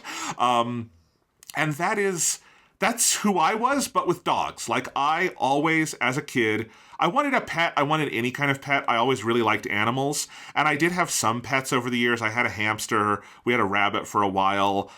There were different things, but we never really had a pet for that long. Hamsters and rabbits don't live that long, if you don't know that. And so I was always sad because I wanted a dog. I thought dogs were the coolest thing in the world, and my dad hated dogs, so we could never have a dog. And it wasn't until after my dad died when I was 20, and then when I was living at home, my mom and I got my dog, Phoebe, and Phoebe has been with me ever since. She is our silent podcast co-host. She's on the show every week. You just don't usually hear her because she only sits up to like bark when someone's outside, and then I edit those parts out. But she's sitting on my bed right now, as she usually is when we record, and Phoebe is almost 10 this year, so I've had her for 10 years, and she's my best friend in the world, and it's episode, I think, 24, right? Yeah, it's the third to last episode where the Maya, the cat from the mountains, which I went down the whole rabbit hole learning about what kind of cat that is and like the conservation efforts, because it's crazy. Like, it's a whole thing in Japan that like since this show has come out, and this show probably partially responsible for like even more attention on, because it's an endangered species. There's like only 1,000 of these cats left in the world. After the COVID pandemic, Japan like really tamped down on tourism and migration to the island that those cats live on to like help them live longer and all these things. Anyway, so it's not actually responsible for her to have that cat, but whatever, put that aside. This cat comes from Okinawa to where she, which is also insane, because I don't know how that cat, did she swim swim? What happened from an Okinawan island? Maybe she followed back on the ferry. I don't know. But that cat came because it wanted to live with Sakaki, and it is about Sakaki getting her first pet. And there's that moment where, because Chiyo is being really nice, and Chiyo offers to keep the cat at her, I was going to say house, her mansion, really. She's Chiyo, the other kind of character Chiyo is a character in like a Kiroko Natsu novel who you'd come to learn is like connected to thousands of years of vampires or magic or something. There's definitely like crazy fucking magic sucking death worms in the basement or some shit going on there that we just never see.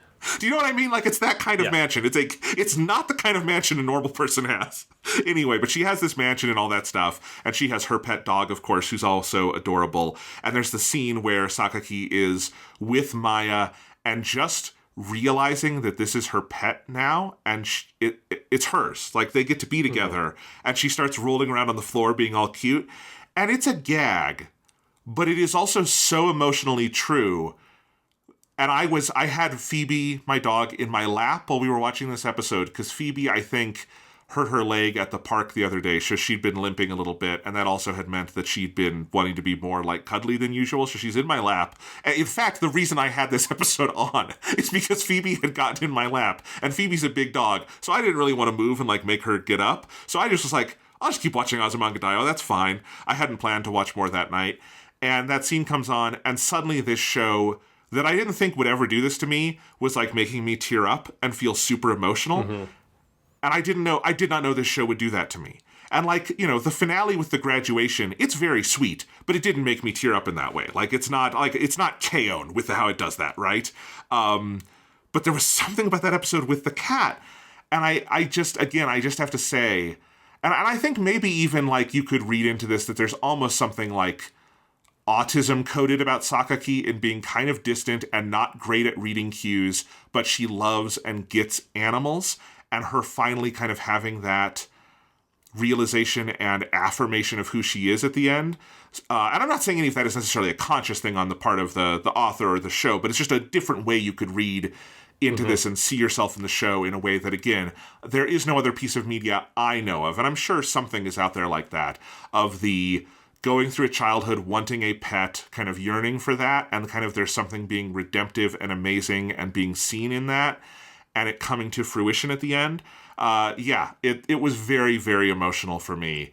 And that's one reason I will like feel like now, like I will forever treasure this show, is because it snuck up on me and did this thing. And I'm like, oh my God, what a fucking narrative emotional coup that this show pulls off in that slow arc of where in the middle of the show, maybe you're even thinking they're putting the cat stuff on too thick. Like we have too many jokes about her getting bit by cats. But then by the end, you're like, no, it was all worth it. It's perfect.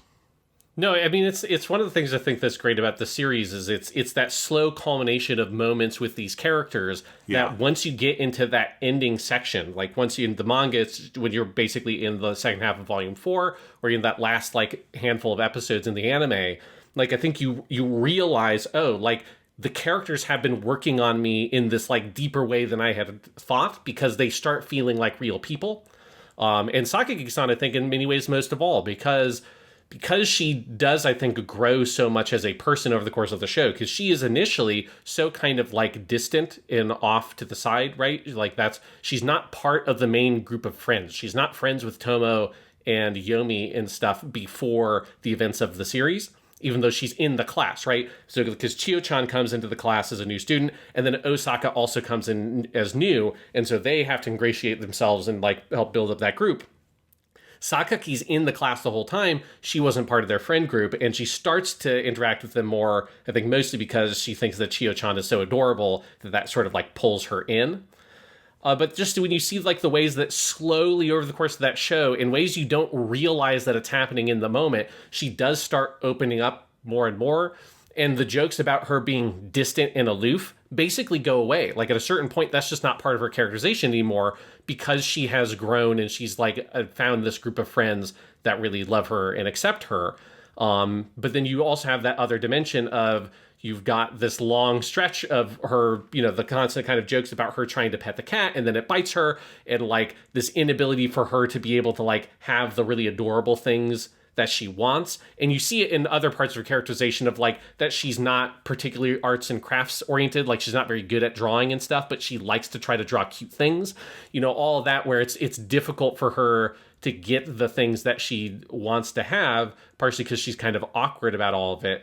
And so when she meets Maya in the Okinawa episode, it's such a powerful piece of catharsis, both in the anime and the manga. I love in the manga just the way that strip is drawn. They do it very well in the anime as well, of her getting Maya in her arms and her like freezing for a second, and then like the whole art style just kind of melts and becomes crazy for a second as she just screams Yamamaya, which is one of those Okinawa dialect words for like mountain cat, basically. The way they play that moment so good, and where Asuka Yu, the voice actress, gets to like let off that limiter that Sakaki is always kind of quietly mumbling stuff, and she gets to just like scream at the top of her lungs for like the only time in the whole show. And then from that point on, you've got those little bits with Maya at Chiyo's house, and that Sakaki just wants to be around them. Like one of my favorite panels in the manga, and they do the shot so well in the show, is where they're all going to Chiyo's house near the end to study, and you just have this shot that goes inside in the room where she's there and she's got Tadakichi-san on her right and Maya on her left, and she just has the most happy fucking face you have ever seen in the world.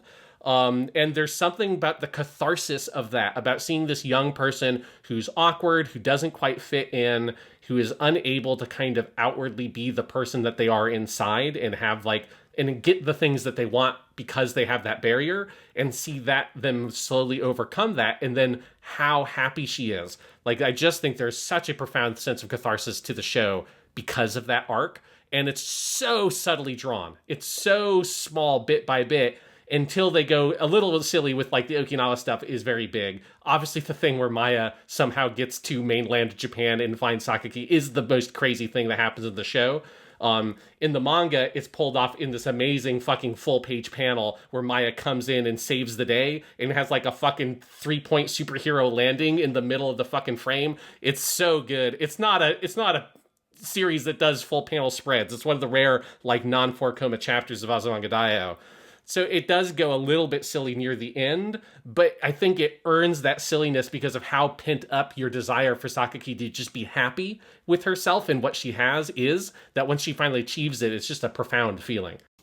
Also, like, you know, this is fiction, this is comedy, and even though it does not make literal sense that any living being, let alone a cat, could just make it from Okinawa to central Japan and find someone in a busy city, for Sakaki, it feels right? Like, it feels like she is just weird enough, and, like, the energy she puts out into the world, by the laws of fiction that we consume, something about that feels right, and you just kind of roll with it, even though if they also had wanted to do, like, half an episode that just detailed Maya's strange journey from Okinawa to the mainland, I would have watched that very happily. Yes, absolutely. Also, we have to give Asuka Yu her credit as an actress as well, because this has got to be like the hardest character to play because she's so quiet, she's so restrained, and there's just that kind of like whispered quality to her voice that's really effective. And there are lots of great jokes that pay off because of that, like when she just quietly and very coolly says, "Oh, that's because it's Chiyo's father." Yeah. You know, it's just like, fucking what? Or the part near the end where she's rolling around on the floor with Maya, and then Chiyo comes in and she has this beat, and then she just sort of like, whoosh, like switches over to her cool mode, and she's sitting at the table, and she turns to look at her and just goes, "Arigato." And that really quiet way she says it, it's so good. It's so fucking funny. But like the actress has to be so restrained and so like pulled in to give that kind of delivery, and it's always so good. It's the exact opposite of what Tomo or Chiyo, their voice actors, are doing, because they're getting to put a lot of spin on the ball and just have fun with like how they do words. And Sakaki's got to just go right down the middle and keep it straight. And this is where I also want to praise, I think the best character animation in the show is on Sakaki, because that means also that a lot of it is left up to how they pose her, how they like, there's the episode, I think it's the last sports festival one, where she, like, Chiyo is doing her best to race, but Chiyo is a 10-year-old girl racing with teenagers. Her legs are just not long enough. And so she gets there, and Sakaki, the actress has no lines in this whole stretch. It's just watching Chiyo, and you see this kind of steely determination come over her in the way that, it's Sakaki is not super obvious about it, but you can just tell she's gonna fucking do it, and then she does it, and it's just great physical, like when you think about that, animation is a form of acting, the animator has to put acting into the physical design of the character. You see that there very much. Yeah, and it's because there's there's two of those sides with Sakaki-san. There's the, she looks very cold and cool and detached, which is stuff that attracts Cowdy and stuff to her. When on the inside, she's much more kind of silly and a little bit spacey.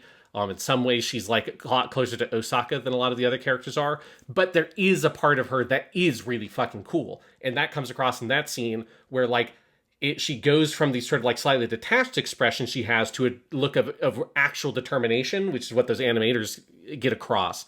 And yeah, it's really effective. There's also just that great hair animation because she's got the really long hair. And in that one, she puts her hair into a ponytail. She uses the hachimaki she has to put it up into a ponytail, which is just a very fucking badass thing to do to win your relay race.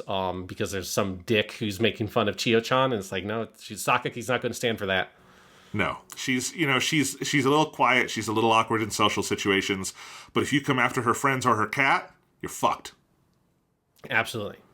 All right, next up, we've got Yomi, or Koyomi, but everyone just calls her Yomi, who is voiced by Tanaka Die, a voice actress we've talked about a lot, although I struggle to, her voice sounds so different here, I can't hear it. It's one of the earliest things I've ever seen her in. Yeah, I did not catch it until I was looking at your notes, and I went, oh, and it kind of makes sense after that, but it's a bit, if you don't know, here's some of her credits, and they're crazy. Yeah, so she's Lacus Klein / Mir Campbell in Gundam Seed and Seed Destiny. She is Mitsuru in Persona 3. She's Maribit in Iron Blooded Orphans, and she's also Lisa in Genshin Impact, the sexy librarian lady. And that's the kind of character she's most known for, mostly is playing sexy librarian type older ladies. Obviously, Lacus Klein is her huge breakout role because that character is just massive. And yeah, and I really love this voice actress. She has a YouTube channel that she streams on sometimes where she plays games that I sometimes watch. So I'm very familiar with her voice. And obviously this is 25 years ago, so her voice has changed. But it's I just really struggle to hear her voice in there just because it's changed so much. But this is Yomi's another great character. And Yomi's a character I think the anime does some really cool stuff with. There's an episode, I want to say it's episode 19. It's the episode, there's one that's a totally original episode. It's the only one that's totally original. Yeah, it's episode 19. And that's the one that is built around 3 different pairs of characters. One of those pairs being Yomi and Tomo, where Yomi's in her room listening to the radio, and Tomo comes in, and she has written in the letter to the radio people. And there's something with Yomi that I love, where she is she's the actual normal high school girl in this group. She's the most normal. So she has to play that Tsukomi role, particularly with Tomo, where she's the one who has to get upset and yell at the fucking madness of everybody else in the sort of bizarre world that she lives in. And there's something about, I think Tanaka Die's performance that she's really good at doing that, but always centering the character on this sort of she is your baseline, right? She's the floor. She's the world of the regular high school girls that we live in. And then everybody else is off from that baseline in a really funky way. But I think the further you get into the show, the more I think Yomi sinks in as a character. And that episode 19 really does it. And I also think the detail that she's the one character at the end who has not gotten to her high school yet until it bugs the shit out of her because of it. Is there's little details like that I think are so good that ground this character in this very human place, and that her fucking frustration at this friend she has that she loves and also hates and just can't get rid of but doesn't want to get rid of, and her relationship with Tomo in that way I just find very endearing. So you're basically saying that you are Yomi and I am Tomo? I didn't want to put it into those terms, but you already made the ADHD comparison with Tomo. So it's if we want to read it that way, yes. You're the one with glasses, so you've got that Yomi-ness. I don't wear glasses. Yes, that's true. Yeah. But yes. No, I love Yomi. I do think the best use of Yomi in the whole show is those last 2 episodes where she is waiting for her acceptance. And it is just it is so cosmically unfair that she is the one who has to wait and everyone else is just doing fine.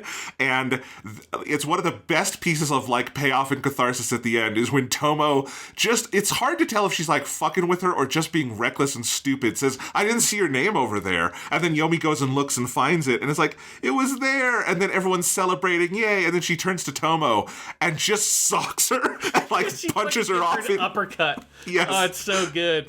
And of course, it's a crazy anime punch where, you know, Yomi goes, or Tomo goes flying up into the air. But, like, you're kind of waiting the whole show for that to happen, for Tomo to have finally gone far enough for Yomi to just sock her. And it's great. I just loved it. It's a great payoff to that character and, like, understanding what her role in the show was. And I think it comes back to what you've kept saying, Sean, of, like, the final volume of the manga, the last couple episodes of the show, really knowing how to kind of pull all the strings together and make it feel like we've been on a journey with these characters, even though it was episodic and very daily life and very uneventful.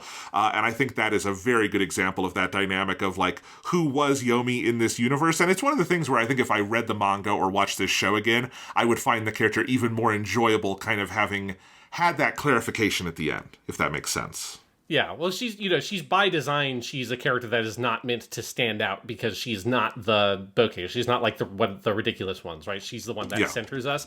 But yeah, she is the kind of character that the more you watch or read the series, the more you see like the ways in which she stands out and how she pulls the comedy together in so many different moments. But yeah, like her stuff at the end is just so funny. And yeah, then the fucking uppercut heard around the world where she just fucking rocks Tomo is really good because Tomo, gosh, it's a hard life Yomi has. It's a real hard life. Absolutely. And then we've got our girl who doesn't come in until a little bit into the show. Yes, in one of my favorite, probably my second favorite character in the show. I was thinking of Kagura. Sorry, not her. Sorry, I went ahead. No, Kasuga. Anyway, go ahead.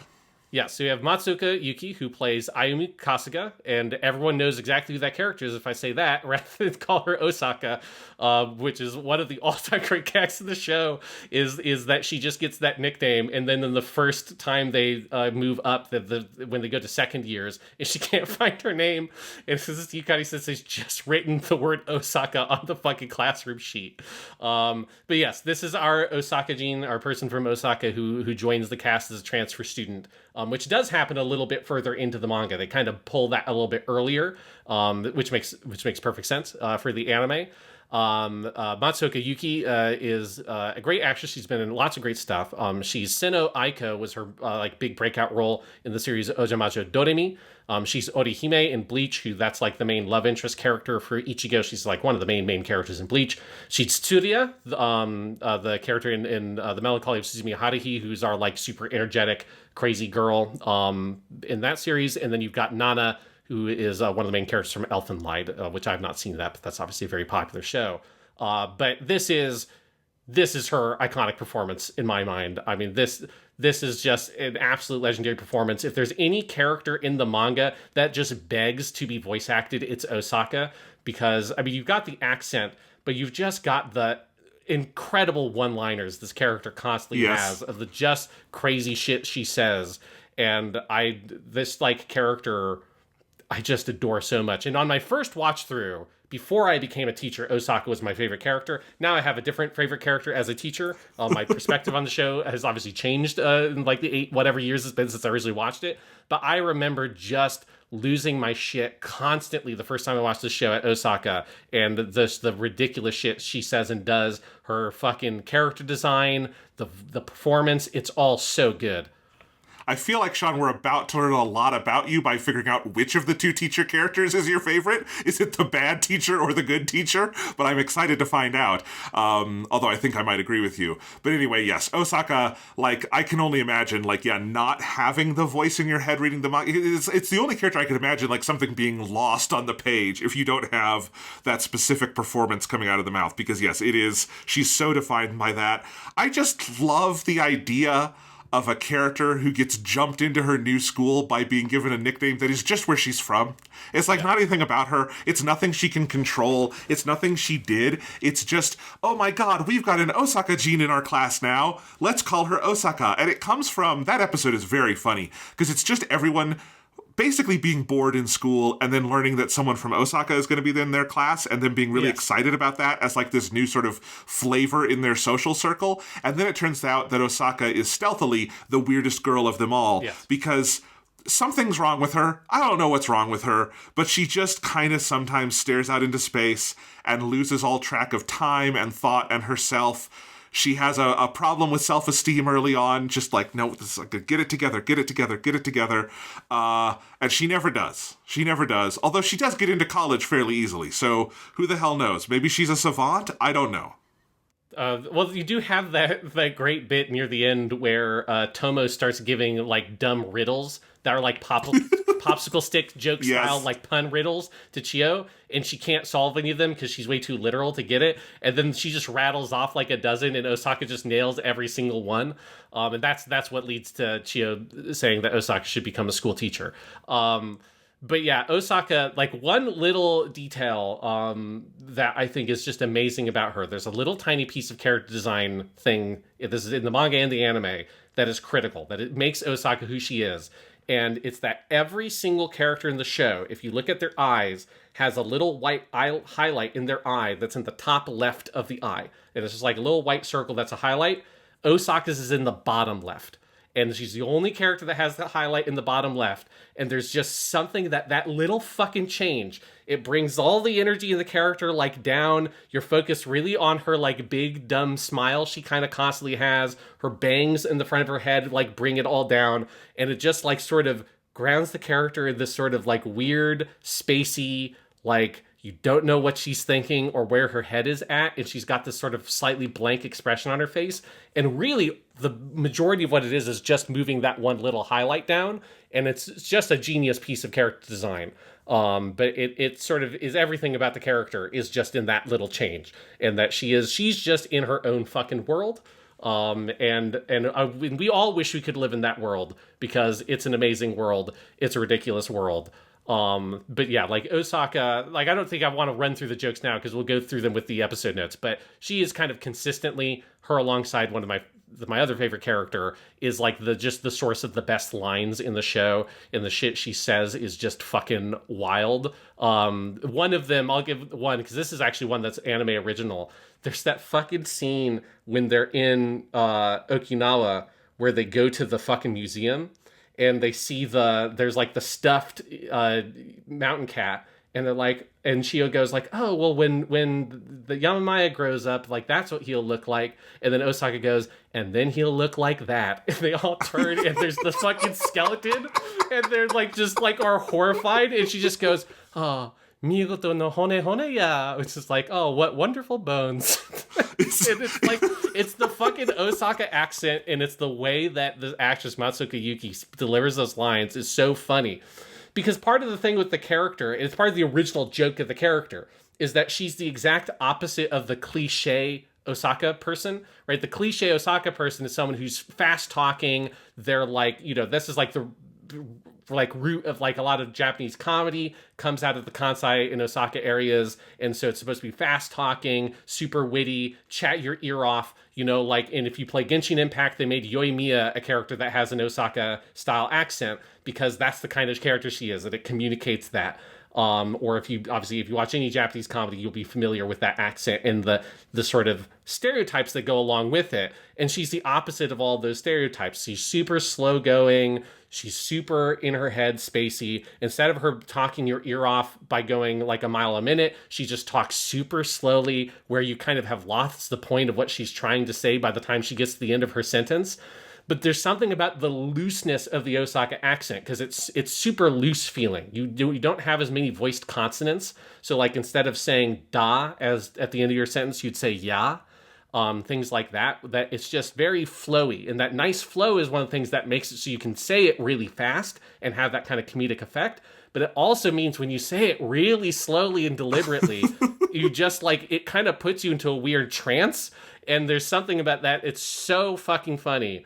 And it is the character that is, like, again, the voice acting performance adds so much. She's so funny on the page, but the voice being added adds a different element to the character. Like, having an actress have to actually do the heicho sneeze instead of it just being a sound effect on the page. She goes, Hecho, when the principal's trying to give his big speech. Like that stuff, it's just fucking great. It's great. And if I can share one joke of hers, since you mentioned her eye design, which is like Yes. one of the things that distinguishes her, I think the thing that made me howl with laughter most of her is it's also in that final episode with where she has the sneezes in the Kleenex box, but she says, I need to put in these eye drops. And then the way she leans back on the table and does it like she's fucking torturing herself. There's something about that. And like the eye drops in her, you know, even for anime, comically large round eyes. Yeah. I don't know. It's purely a visual gag, but it just made me howl. I just lost it.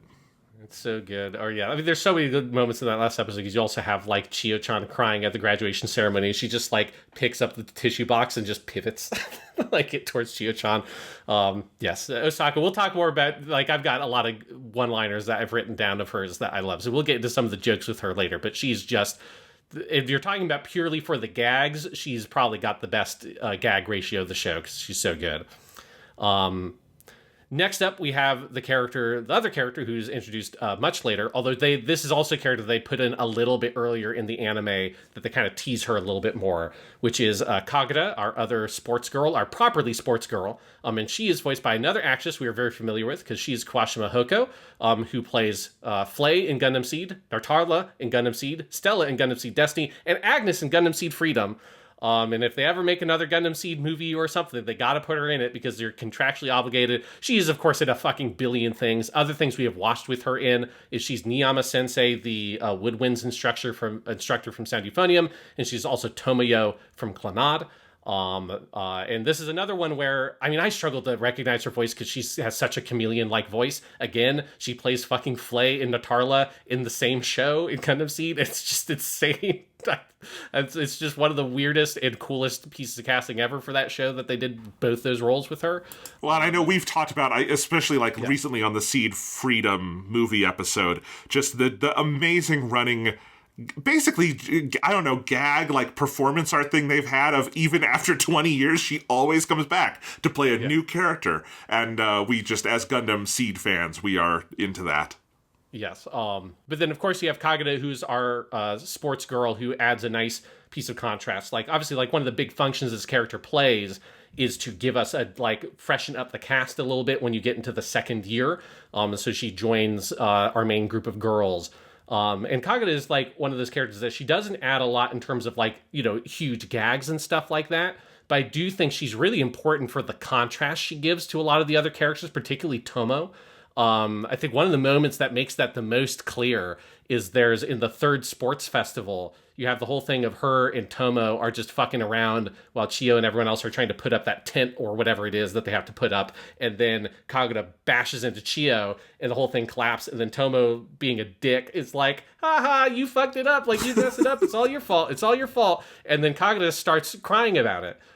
Which to me is like it's such a defining moment of the character that's like, yeah, she's, you know, kind of a dumbass sometimes, and she, you know, is, you know, running around and being an idiot a lot of the time, but she is very different than Toma. Like, fundamentally, deep down, she's like a really nice, very well-meaning person.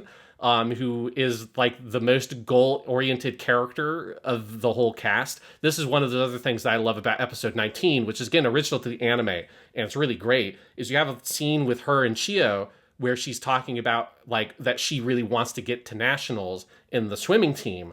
And it's like, it just separates her from the other characters so much because everybody else none of them are parts of clubs. None of them have that kind of thing in their life. Whereas Kagura is this like very focused, very dedicated person who is, you know, she's a really good example of a jock in that way. Like a really like positive example of someone who's kind of a jock or a very athletics oriented person. That means she is, at the end of the day, she's very fundamentally good-natured. She's very positive and has very positive energy, and she's very, oriented on trying to accomplish specific goals and tasks, which is a thing that none of these other girls are good at doing, other than Chiyo-chan. But for Chiyo, it just comes too naturally that she isn't even really oriented that way necessarily.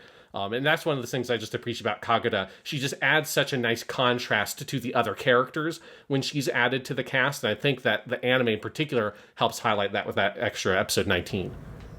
Yes, and, to transition into the next character we have to talk about, I also love the way Kagura is introduced, which is that when you get into the second year, the big, thing is, it's a second year, the classes are going to change, and there's all the drama of, are we going to lose any of our friends? And no, they're all in the same class. And we learn they're all in the same class because Yukari-sensei is a terrible teacher who doesn't want to learn anyone's names. And so that's why everyone's still together, except she also got Kagura in because she really wants to beat Kurosawa-sensei in the sports contest, and so basically brought in a ringer, and that's the only change she made. And that is such a great introduction to this character. And Kagura being jumped into the weird classroom, which is what this is very much. She was in the normal classroom before. Yeah. Now she's in the weird one, and she's got to adjust, and you feel a little bit for Kagura.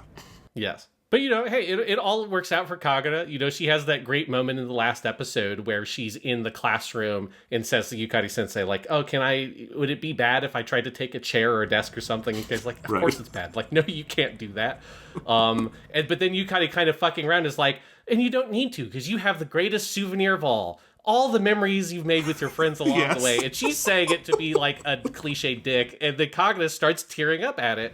And Yukari doesn't know what to do about that. And again, that's just a moment that Kagura is the only character that would react in those specific ways. And I really love it. But let's talk about, for me, my favorite character. I think the best character of the show, which is Yukari-sensei, voiced by Hiramatsu Akiko, who has been in lots of great stuff. One thing I've seen her in relatively recently is this fucking phenomenal performance. So she's one of the bad guys in Sailor Moon R. She's the bad guy Calaveras, which is one of a group of 4 or 5 sisters who are kind of a mid-tier kind of boss level character in the middle of that season. She's so good. She's very funny in that show. In the way that you want that kind of petty villain character to be. She's also in lots of other stuff. She's Akagi Haruko, which is the main heroine in Slam Dunk. She's Kukaku Shiba, not a character that's in Bleach a lot, but is an incredibly memorable character in Bleach. She's the character that has a giant fucking cannon that they use to launch the main characters into the fucking palace of the Soul Society in the main big arc at that point in Bleach. And it's she's that character, so cool. And then she is one of the moms. She's Koshigaya Yukiko in No Non Biyori, which is a great character. But she's another mom in something we've seen. She's Nishimiya Yaiko, Nishimiya's mom, in A Silent Voice, which is a very, very, very different character to Yukari-sensei, but another really good performance. And Yukari, oh my god, this fucking character. Here's how I would describe Yukari-sensei, because I kept thinking about this the whole time, and I think she is the Dark World inverse of Sawa-chan-sensei from K-On!, where Sawako in K-On!, who is the teacher, and her arc is she's a new teacher, this is her first group of girls, she still has some very childish parts to her. Sometimes she's a little arguably inappropriate and taking all the girls to a festival and then kind of doing her own thing and that kind of thing. But her arc over the course of the show is kind of growing up in her own way and coming into realizing how much she is meant to be a teacher, and that she is comfortable in this version of adulthood, and by the end, she's going to be a great teacher. And Yukari-sensei's role is she's kind of a bad teacher, and by the end she's maybe even worse, and she just never grows up. And her payoff is when all the other teachers are supposed to be emotional about their class leaving, she's mad because she lost her wallet, and the way the class chooses to placate her is to put a tip jar on the table when they go get their diplomas. And then she's just, her exit stage left of the show is have a good life, everyone. And she's a shitty teacher, but she's their shitty teacher, and that means something too. So this is my take on Yukari-sensei, is that she is the id of all public high school teachers. She's the real person we have all developed deep underneath us that we desperately try to hide. But is there the one that is just fucking exhausted? It wants to just be incredibly petty. Just cannot give a fucking shit about the dumb problems these stupid kids have, right? We are all Yukari-sensei deep down inside, and we desperately are fighting against that. And there's something so liberating about seeing a character that just gives into it all, and you just go along with the adventure. I really wish I worked with people that were more my age, because most of the teachers I work with are could be my parents. They're over 50. It's not, we're not getting a lot of younger teachers these days. It's for a lot of reasons in American public education.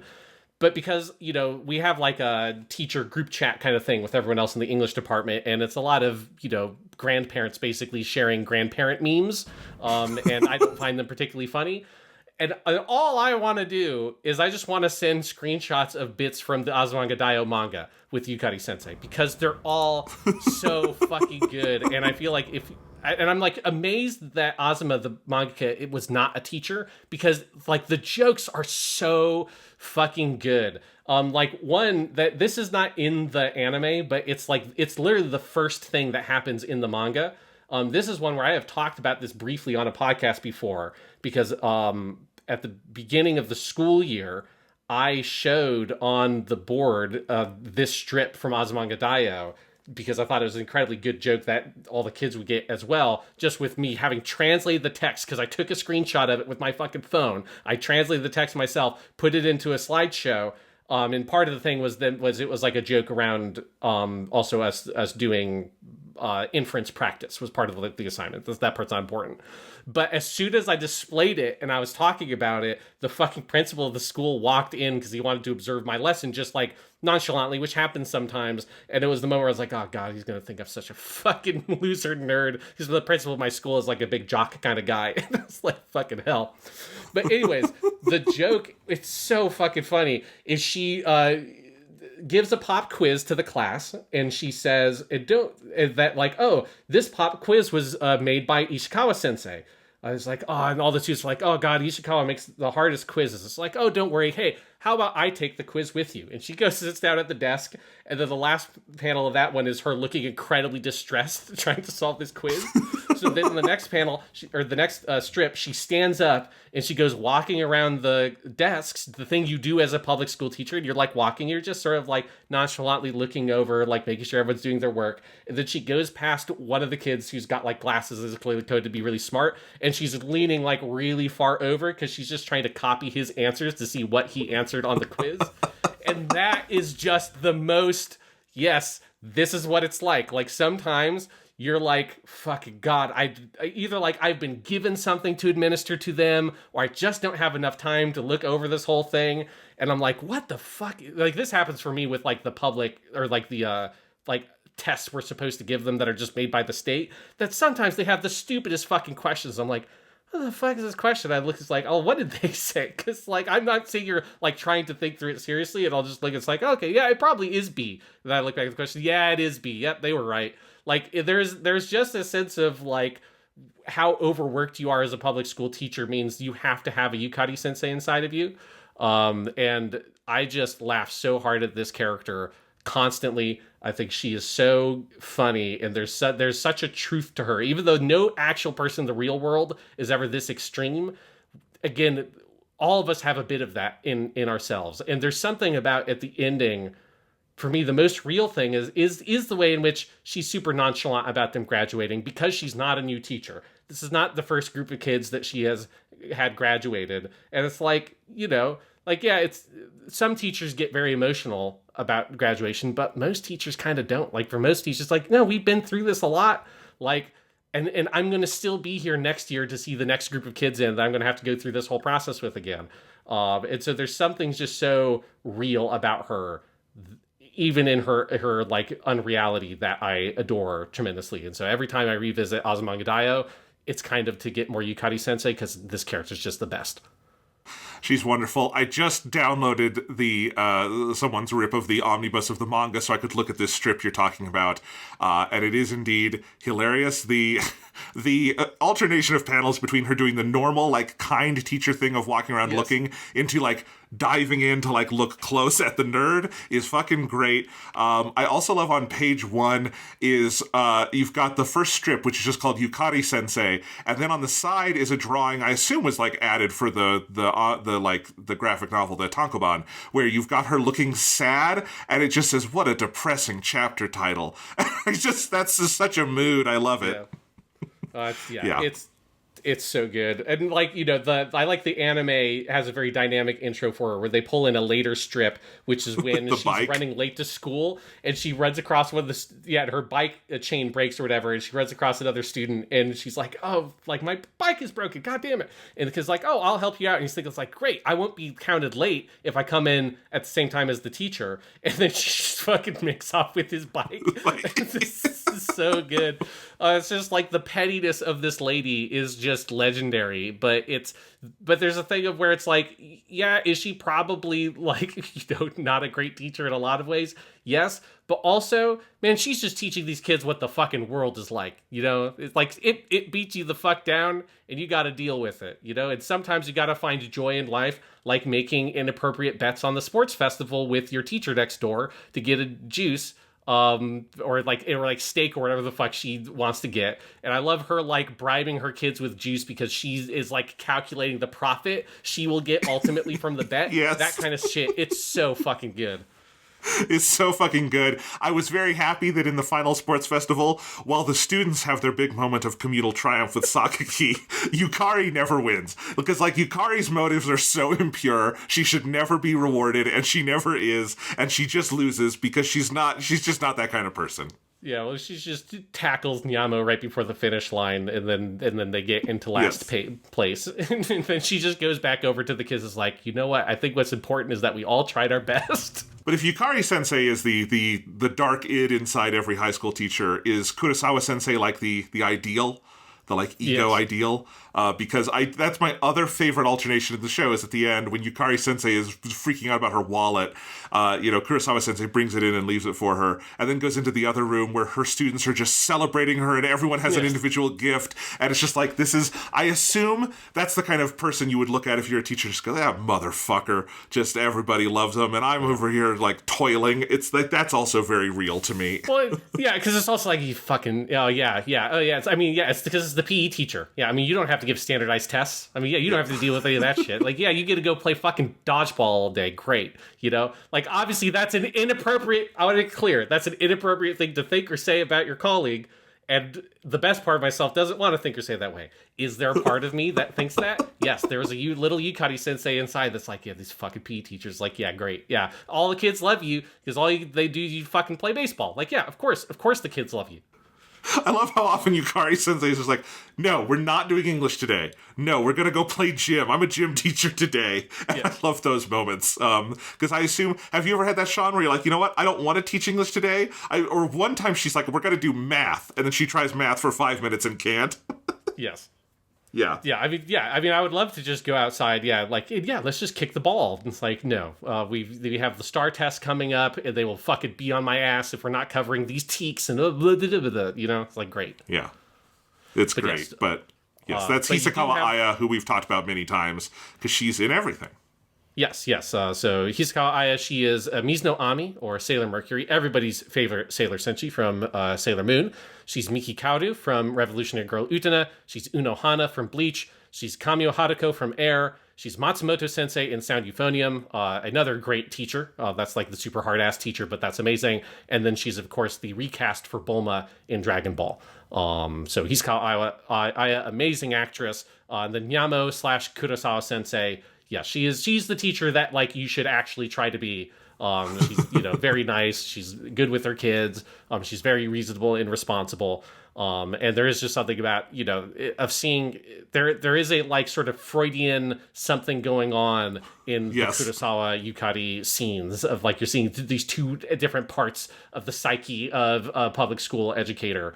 And if there's one good, really good, great reason to read the manga, another one is that there are quite a few Kurosawa Yukari bits in the manga that are in the anime, mostly because they don't fit very cleanly into other sections, right? So they have a couple of Yukari Kurosawa focused episodes of the anime, but because they're like these more like kind of characters on the edges, they don't have like the big arcs dedicated to them the way that like the sports festival and Christmas and those things are with like the main girls. So a lot of like the extra material with the senseis is not always makes the cut for the anime. So there's a lot of great additional material to have with those characters if you read the manga.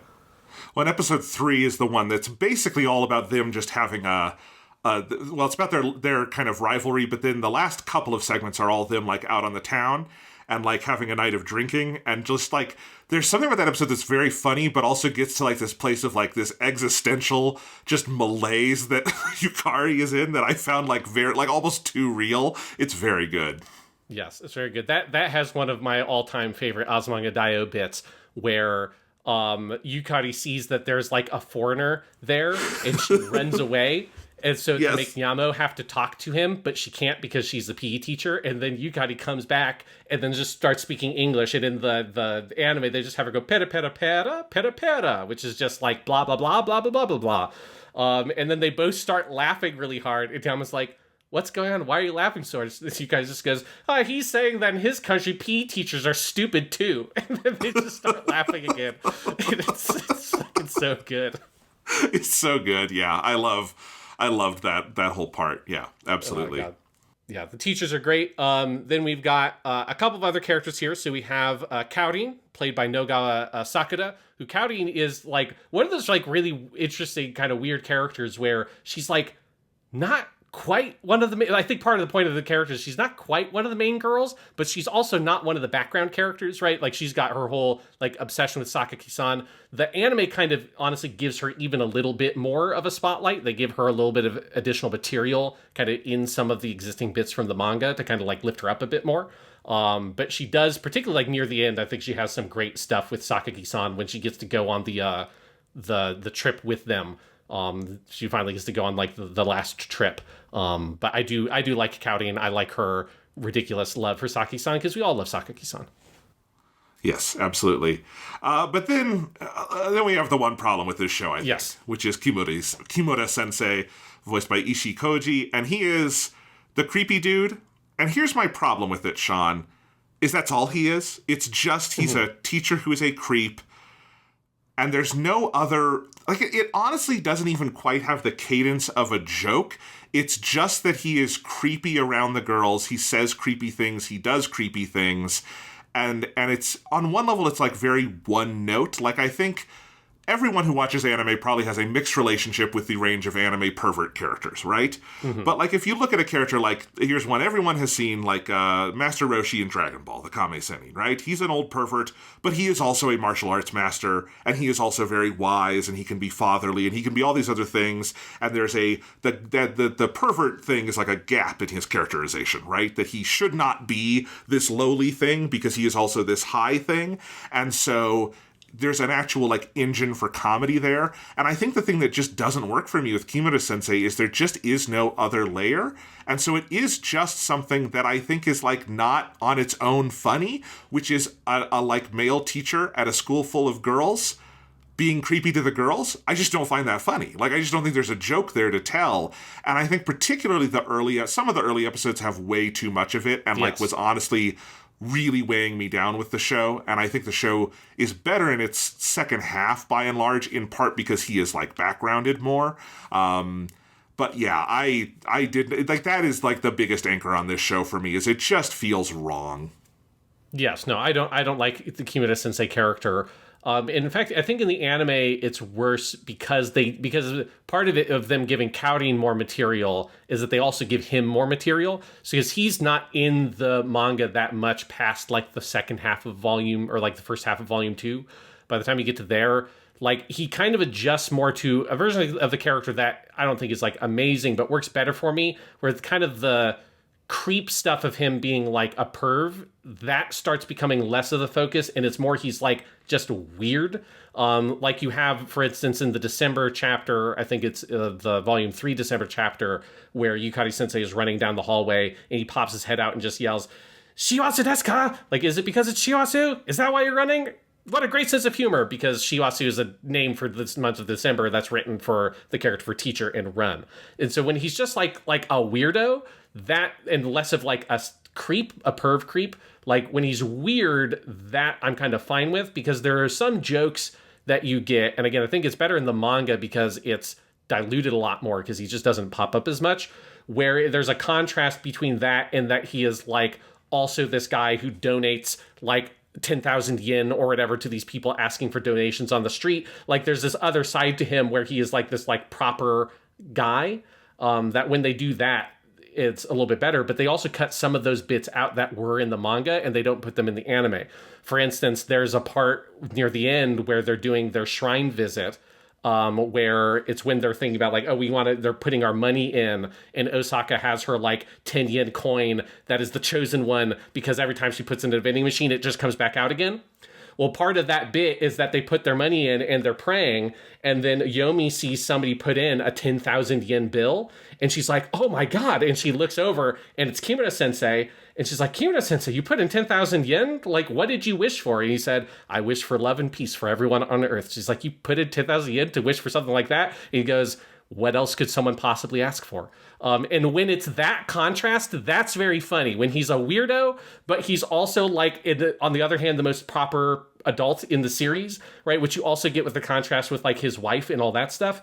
That stuff I think can be funny. Unfortunately, the anime puts more stuff of him being a creep with Kaorin in the second half, so you never get the distance from that like really terrible, uncomfortable version of the character early on that the manga kind of abandoned, and the anime never really goes away from. And it's not good in the first part of the manga either, but the manga kind of like I think self-evaluated and improved on it, and I think the anime's failed to do that. Yeah, because if it's just him being a creep, like, this is not a scenario where you really can make a joke out of that. It's just, It's a normal high school with a bunch of normal girls, and this is a sadly real thing that happens with something like this. You don't want this. So that's bad. I do agree, like, I think the best use of Kimura in the show is episode 15, which is the second sports festival. That's where you meet his wife, my waifu, right, all of that stuff. Mm-hmm. And I think the wife stuff is pretty good because that is like taking the character and putting a turn on it, and suddenly there's a gap in your expectation of this character and you can make jokes about it. And I even think that episode starts to point in a direction that could have been a better use of him, where like, what if it was like a misunderstanding? What if like he came off as a creep but he wasn't actually, and then you gradually learn through his wife and through all of this that he's a very good guy, and then like the characters like you can have like the characters feel guilty for like judging him or something. Like, that would be a character. That would be a joke. That would be an evolution. And I think that episode comes the closest to nailing that. But it does make me interested to read the manga to see how they evolve him there. Because, yeah, in the show, it just then immediately backslides with the Kaorin stuff. And I feel bad for Kaorin, and I'm not laughing. Yeah. Yeah, because, yeah, again, the manga, I don't think, like, fully commits to the thing that you're saying, but it suggests it of like, oh, maybe he is just kind of misunderstood. But again, he also is just not in it as much as he is in the anime. So like, they just don't focus on him as much. There is in the manga a character that is not in the anime that I wish was there. Talking about like, there's more kind of teacher stuff in the manga than there is in the anime, where there is another teacher who is, I think it's the Ishikawa teacher. He's the one who makes the quiz that everyone complains about because they're like, oh, he fucking makes these hard ass quizzes. Like, he's like this very older, proper teacher from like 2 generations ago. That's like a real hard ass kind of teacher. And that, I wish that character was in the anime because I find his interactions with Yukari is so funny. Like, this one bit where Yukari is like just chatting up with a bunch of her students and just having a good time, and that teacher comes back is like, oh, Miss Yukari, I think it's improper for you to be gossiping with the students. And he walks away, and she just turns to Sue's like, man, I hate that guy, don't you? It's just like, I wish there was some of that stuff, because there's just a little bit more there's other like teacher characters that are kind of around the manga that again are only in one-off strips, so it's hard for them to find a space in the anime, so I get why they were cut, but there's some other stuff there. The other thing with Kimura Sensei, you're just suggesting with the My Wife character played by Ohara Sayaka, where I have labeled her that in the notes because we do have to address while Azumanga Daioh has done a lot of good for the world, it has committed one horrifying crime. It is that if you have ever wondered where this term waifu comes from in the like English anime community, it is in fact from Azumanga Daioh. So it is from the scene where they find the picture of his wife and they go to Kimura Sensei and like they ask like, who is this? And he goes, oh, my waifu. And he says it in English. And the English-speaking anime community, I guess, thought that was funny or whatever, but that became a meme. Eventually, that meme evolved into what is now just like a common term that's used in like gacha games and all that kind of stuff. So if you've ever wondered, like, where the fuck is this waifu shit from? It is in fact from Azumanga Daioh. Like, that's how like primal its influence is in the early days of like the modern internet. is that its roots reach very deep, oftentimes the areas that are great and very funny, sometimes into areas where you're like, God, I wish this had never happened. I need to people stop fucking saying the word waifu, please. That's interesting, because I think I heard it, go by, and I almost thought the show was like referencing this like cultural thing. But like, of course, if you think about it, of course, this is the early 2000s. This makes total sense that it would be the progenitor. But I had no idea about that, Sean. That's fascinating. Yes. So it is the blackest mark on the history of the show, at least in the American community. Obviously, like, that's not a thing in Japan. But yeah, Kimura Sensei, we would have been better off without him, I think, is the conclusion. I think that's true. Yes. But there is one other character to talk about. Yes. I think this character will help us to transition to going through some of our favorite episodes, because we have the most legendary performance by a legendary actor. And I don't think that that's overstating it, which is Wakamoto Norio as Chiyo-chan's papa, the weird cat mascot dream entity, and the funniest thing in the whole show, because, oh my God, every single thing Wakamoto Norio says as this character is the funniest thing I've ever heard in my life. It is the nuclear weapon of comedy anime performances, where it's like, not only do you take Wakamoto Norio, the most like distinctively voiced voice actor in Japan. You have called him the Al Pacino of Seiyu before, for the yes. weird way he talks, right? And, and if you've ever heard one of his major roles, we're going to talk about him next week with Gunbuster, where he has a very iconic role. Obviously, I think the thing people know him best as is as Cell in Dragon Ball, which is definitely a role where he gets to, like, lean into all of his weird, like, rolling R's and things like that. But take that performance, and then combine it with extremely weird writing, and then combine it with having him, like, no, take the limiters off, Wakamoto-san. Like, whatever you do to, like, hold back from your inner weirdo, take all of that away. It really does feel like, to use a mecha reference, this is Char getting in the Zaku and being like, no, take out all the limiters. I'm fine without it. And that is Wakamoto in the booth as Chiyo-chan's papa, and it creates a nuclear bomb of comedy, and I love it so much. It is amazing. Yeah, it is just legendarily good. So do you want to talk about some of the episodes here? If we can go to a Chiyo-chan's Pop episode if you want. We can do other episodes, but where do you want to go?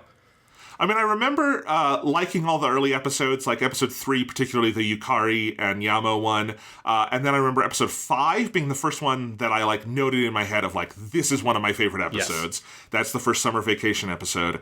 And then episode 8, which is the dream special one, where it is five dreams from 4 characters, because you have an Osaka dream, a Tomo dream, 2 from Sakaki, and then Kaorin. And I think that is, like, to me, easily the best episode of the show, and, like, so good that it almost, like, I think the show suffers for a little bit after that in not having anything that good for a while. But, like, that is the one where I think Osaka's dream is great, Tomo's dream is great, but then you get into Sakaki having this dream of Chiyo-chan's papa, and it just kills me. It's one of the most hilarious things ever. And I also feel like this episode is like the birth of, like, the Nichijou branch of this genre, where it is just like, because this one is completely inside dreams. We are not in reality.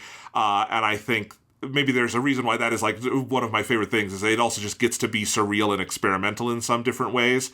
But man alive, that episode and everything that you have Wakamoto Norio say as Chiyo-chan's papa is phenomenal.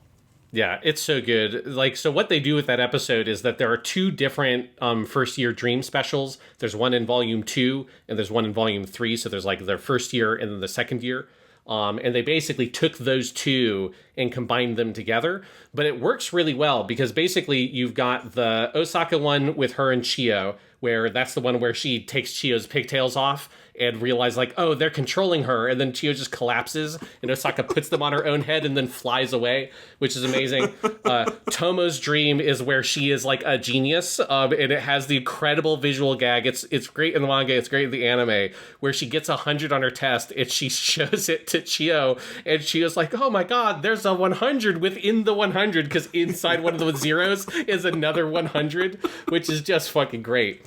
But then you get the Sakaki-san dream, which is all about her meeting Chiyo's papa, And in the original one, it's a bit of a simpler joke where it's just him talking, like asking her if she likes cats, and then he goes and flies off and tells her, you have to go and find a real cat somewhere. And Saki goes like, what? How can I do that? He's like, well, don't ask me. And he just flies away.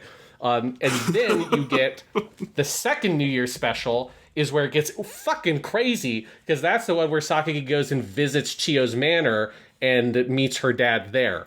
So those are separated by an entire volume, basically, of the manga. But the way they play it in the anime of the dream logic of just sort of like juxtaposing these two together works really well. Of Sakaki like saying goodbye to Chiyo-chan's papa, and then she kind of like turns around and is just at her house. And so the way that the dream just sort of like connects together in a way that's illogical in the real world, but fits for a dream, like I actually think it works great. And there's so many fucking great bits. There's the penguin there, which at this point you have seen the culture festival with the penguin, but I don't think that particularly matters for the anime, that they kind of change the order of these things. But there's just a penguin there that's just standing in front of a bucket of water, and it's just standing there, and then it just fucking kicks it over for no reason, which is just bizarre.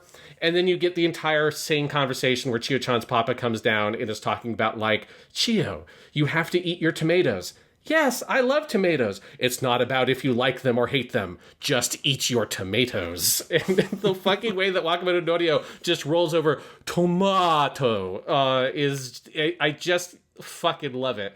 So all this insane shit of her just sitting down for dinner with Chiyo-chan's papa, it's bizarre, but it's a great bit of adaptation to just take these two pieces and just kind of whisk them together using the dream logic of it. It's a really, really well done episode. Yes, and what is the last bit with Chiyo-chan's papa? Is it in the finale, or is like one of the last episodes where he comes back and speaks English? Hello, everyone. That whole thing. I think that's in the last episode. Because that's where or maybe it's the penultimate episode, because it's where Osaka is thinking about what they're going to do afterwards. And then she has the dream where he's speaking this is the episode 25. Episode 25. She has this dream because she's thinking about Chiyo going to America. And yes, that's where he's like, hello, everyone. How are you? Fine, thank you. I wish I were a bird. And you have the whole thing where he then starts talking to Maya, who's in Osaka's dream, because he's like, oh, are you a real cat? Yes, well, I have a cat's tongue, which in Japanese is like if you can't stand hot food, it's referred to as having a cat tongue. And Osaka's like, oh, I've got one too. And then Chiyo's papa whips around and just goes, then I'll rip that tongue out of your skull. It's like, what the fuck? It's like, oh, sorry. Oh my God, it's so good. You've noted that English scene in your notes, Sean, as the finest scene featuring Wakamoto Norio committed to celluloid, but this, of course, was a digital standard definition production, so that was wrong, Sean, you fucking idiot. How are you? I'm fine, thank you. I wish I were a bird. I don't actually think you're an idiot. That's okay. Yes, but no, it's so good. Here's the thing, Sean. I can understand you were so overcome with the comedy of the moment that you wrote it down wrong. Maybe somebody filmed this with a camera, with filming it. You don't know that. Well, no, you know what, Sean? They did release VHSs of this show, so yes. There you go. It's technically magnetic tape, but it's close enough. You can have it. There you go. Yeah. You did. We're getting punchy here because this is a very punchy show. There you go. We asked about the Tomo versus Yomi thing. There you go. Okay, well, there you go. Anyway, yes, so I gave my first couple favorite episodes early on, 5 and 8. What else for you? I do really love 5. All of the summer vacation episodes, I think, are fantastic. Great. I mean, generally speaking, I think it's worth just saying, like, an interesting thing the show does is it's kind of got a couple different approaches to making episodes. So one kind of episode is where they will grab a lot of disparate bits from across the manga. Sometimes they pull things literally a bit from every single volume and kind of wrap it all together because they're all centered around a similar theme. So episode 3 is an example of one of those, where they're just pulling a lot of different random Yukari Nyamo bits from kind of all over the place and putting them all together to create an episode focused around those characters. And those episodes, I think, are more inconsistent in quality. Some of them, like episode 3, are really, really great. Some of them are the weaker episodes because it's a little bit harder for them to have that spine. But then you get to have episodes like the Summer Vacation one or the like the Culture Festival ones, which are really long, sustained sequences in the manga that they can more or less kind of take straight from the manga, obviously adjust things to make it work in animation. And then there's a couple of places where they do some other things, like episode 19 is a totally original episode. Episode 25, they actually cut out a lot of stuff in order to like pull it all together because they're coming towards the end. But yeah, you've got like a few different strategies for how you pull together an episode like that. One of my favorites, just skimming through here, oh god, you've got episode 14. So this is the second Summer Vacation one. This has some just incredible bits that I think the anime in particular does really, really well.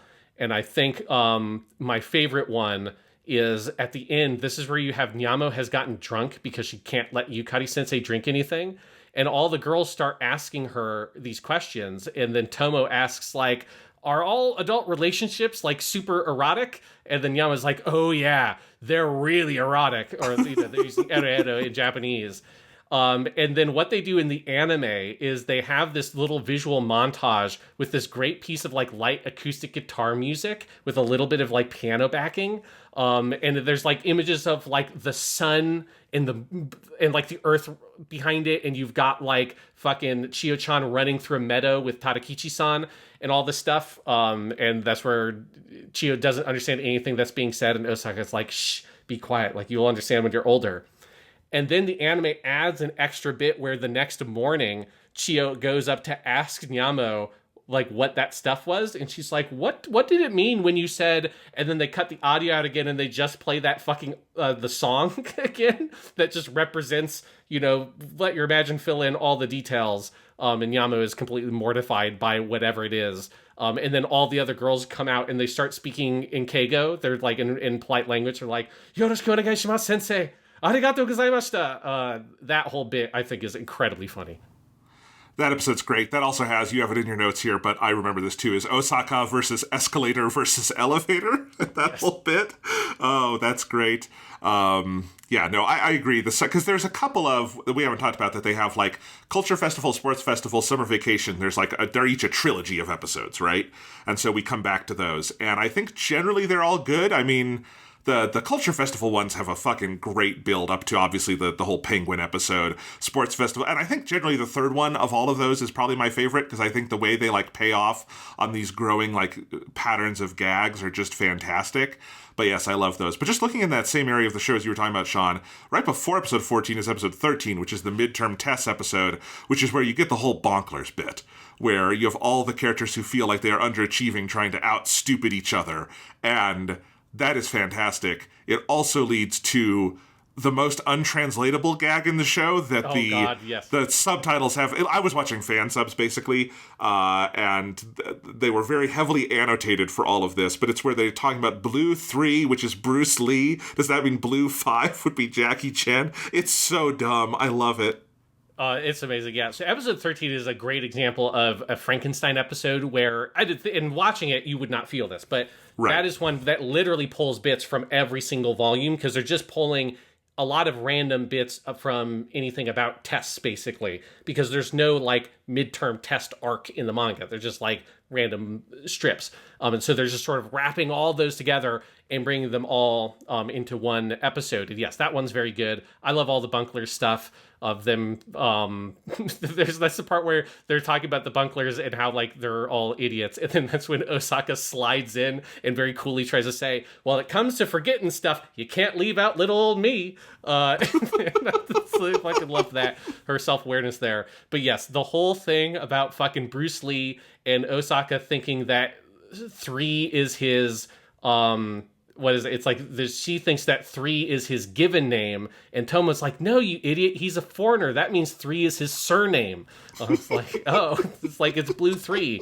It's like, oh, like a a tokusatsu thing. It's like, yeah, well, if he's Blue 3, you think about Blue 5. Would that be Jackie Chan? Is what Osaka says, and yeah, it's like it's a very funny bit that just like I would be curious to see the English dub, because there is an English dub.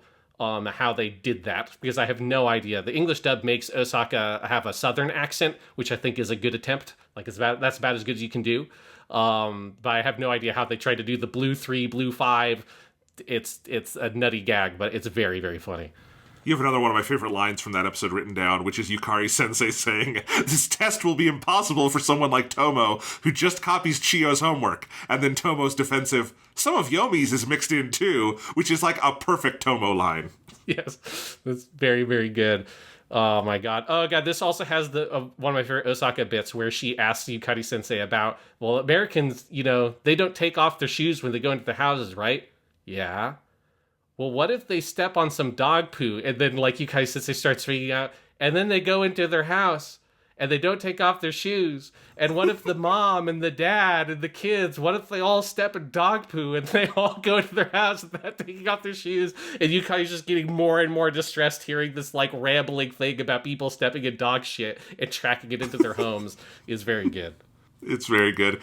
Episode 12 has it's the Day in the Life of Chiyo-chan episode, which is very adorable. It's very, again, if you wanted to do your dissertation on Moe, you just start and end with this episode and you're pretty good. But it does have one of my favorite Yukari Sensei bits, which is that she gets late to class because she tried to buy a video game on the way to work, and then they keep cutting back to her trying to get back to do it, and like her crazy attempts to go buy this video game on a weekday. It's so fantastic. And she also is like, line on a weekday, it must have been a bunch of lazy college kids with like zero self-awareness of what she is doing. Yeah, that was great because those bits are also anime originals. So because I think that was nice. One of their ways to try to stick together all these different pieces from the manga, because that's another kind of Frankensteinish episode that uses one special chapter from volume 2 as its kind of root, but it puts a lot of other stuff in there. And yeah, they have Yukari Sensei's sort of like little interludes to tie those together. That episode's got some great stuff. They also have the whole thing with the jump rope to give it a little bit of a emotional spine, because early on Chiyo's talking to her other friends from elementary school. And they're talking about how, jump rope is like the big thing again. And at the end, she gets to play jump rope with all of her new friends at high school, which is a thing that happens in the manga, but it's got a lot more emotional impact because of the way the episode's designed. So that's a good example of a really well done episode. That one also has some really great little Osaka lines. That's where her and Yomi are watching all these kids run in and try to line up at the lunch line. And it's chaos. And Osaka looks at them and goes, "Sengo mitaya." It's like, oh, it's just like the post-war period. And Yomi looks at her and is like, I mean, it is the post-war period. Like, obviously, it is after the war though. And then also when Osaka gets to the park, that's when she proudly declares, "I'm just here to see Tokyo's earthworms." Because she hasn't seen the earthworms of Tokyo yet. Very, very good. All right, those are all great. The show fucking has so much good stuff. One other of my favorite episodes, episode 17, is the Christmas one. There's so much great shit. They have pull in a very early gag from volume 1 here that I love, which is, it's just such a good Osaka one, where Osaka's like trying to figure out how to draw a panda. She's which part of the panda is white? Which part of the panda is black? And they're like trying to draw it, and she makes this weird little monster. And then it ends with her being like, "So are pandas, are they white on top of black, or are they black on top of white?" That whole bit's great. That one is an Osaka special. Like, there's so many good Osaka bits in that. There's the part that you've written out here, Sean, where she goes through the whole thing about, I think of this every year at Christmas. You know that reindeer with the red nose? What a mean story. He says his shiny nose is useful for dark roads at night, but that's no help. If you told a bald person he was useful on the road at night, you'd get clobbered. Santa sure says some mean things, Oh, it's fucking great. Yeah, just the super slow, drawn-out delivery of that by the actress. So it goes on, because it's like a minute long of her going through that whole thing. Oh my god. This is Yukari Sensei has another great teacher's id line where she says, "Congratulations, Chiyo-chan, you're at the top of the second year classes." And it's not like all that studying is going to matter in the real world, though. Have you ever let that slip out, Sean? I've never said it out loud, though. Okay. I've definitely thought it. You also have another Chiyo-chan's father moment that we forgot about, where you have Wakamoto Norio come in and go, "Merry Christmas! That's right, the government pays me, and I fly at Mach 100. Yes, because that's the payoff too. They're like, Tomo comes up with all these theories to justify how Santa could exist, and part of it is that he gets a salary from the fucking government. Which is a great idea. Someone should make that. We're always looking for new Santa movies. I like Santa being on the government payroll, and I like Santa versus Doge. Let's do that. Yes.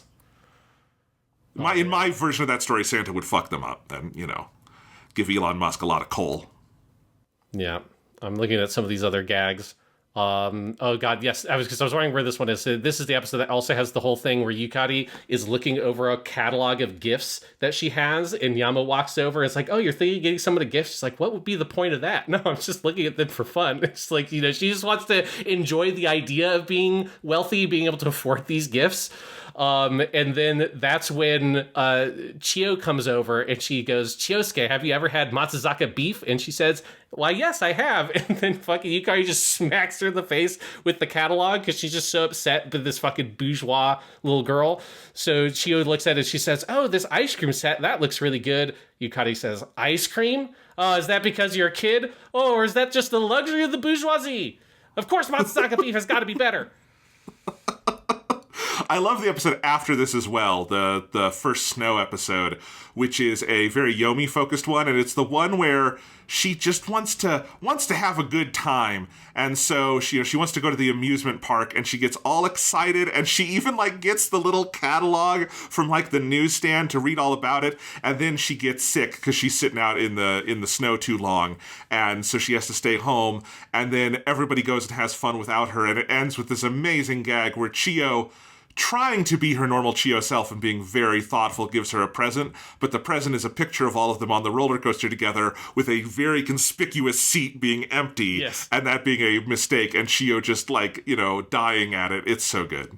Yeah, that one's a great example of the anime doing an incredible job of tying a bunch of bits together, because those two sequences, of Yomi coming back from Hokkaido and then them all deciding to go to the amusement park, those are, the Hokkaido thing is from volume 3, the amusement park stuff is from volume 2, and so they bring both of those Yomi kind of focused bits together and tie them together so well, with the sense of Yomi just wants to fit in and have fun with all of her friends, and she just can't quite do it by the end. And that punchline at the end, which seems like a thing that would be in the manga. It's so in tone. I could see the 4-koma version of that gag with the mug, but that's an anime original. And it's such a great punchline because, of course, the episode needs an additional punchline because it's the end of a whole episode rather than just the end of a 4-strip segment, because the amusement park thing is not a big part of the manga.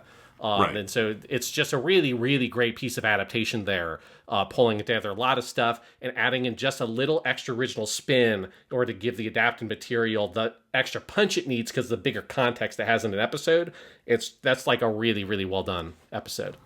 Yes, absolutely. And I would not have guessed. That one feels very natural. So that's awesome to hear that it's a very interesting piece of adaptation. Episode 20 is where we start all the third year stuff. And I do think basically episode 20 to the end is probably the strongest stretch of the show.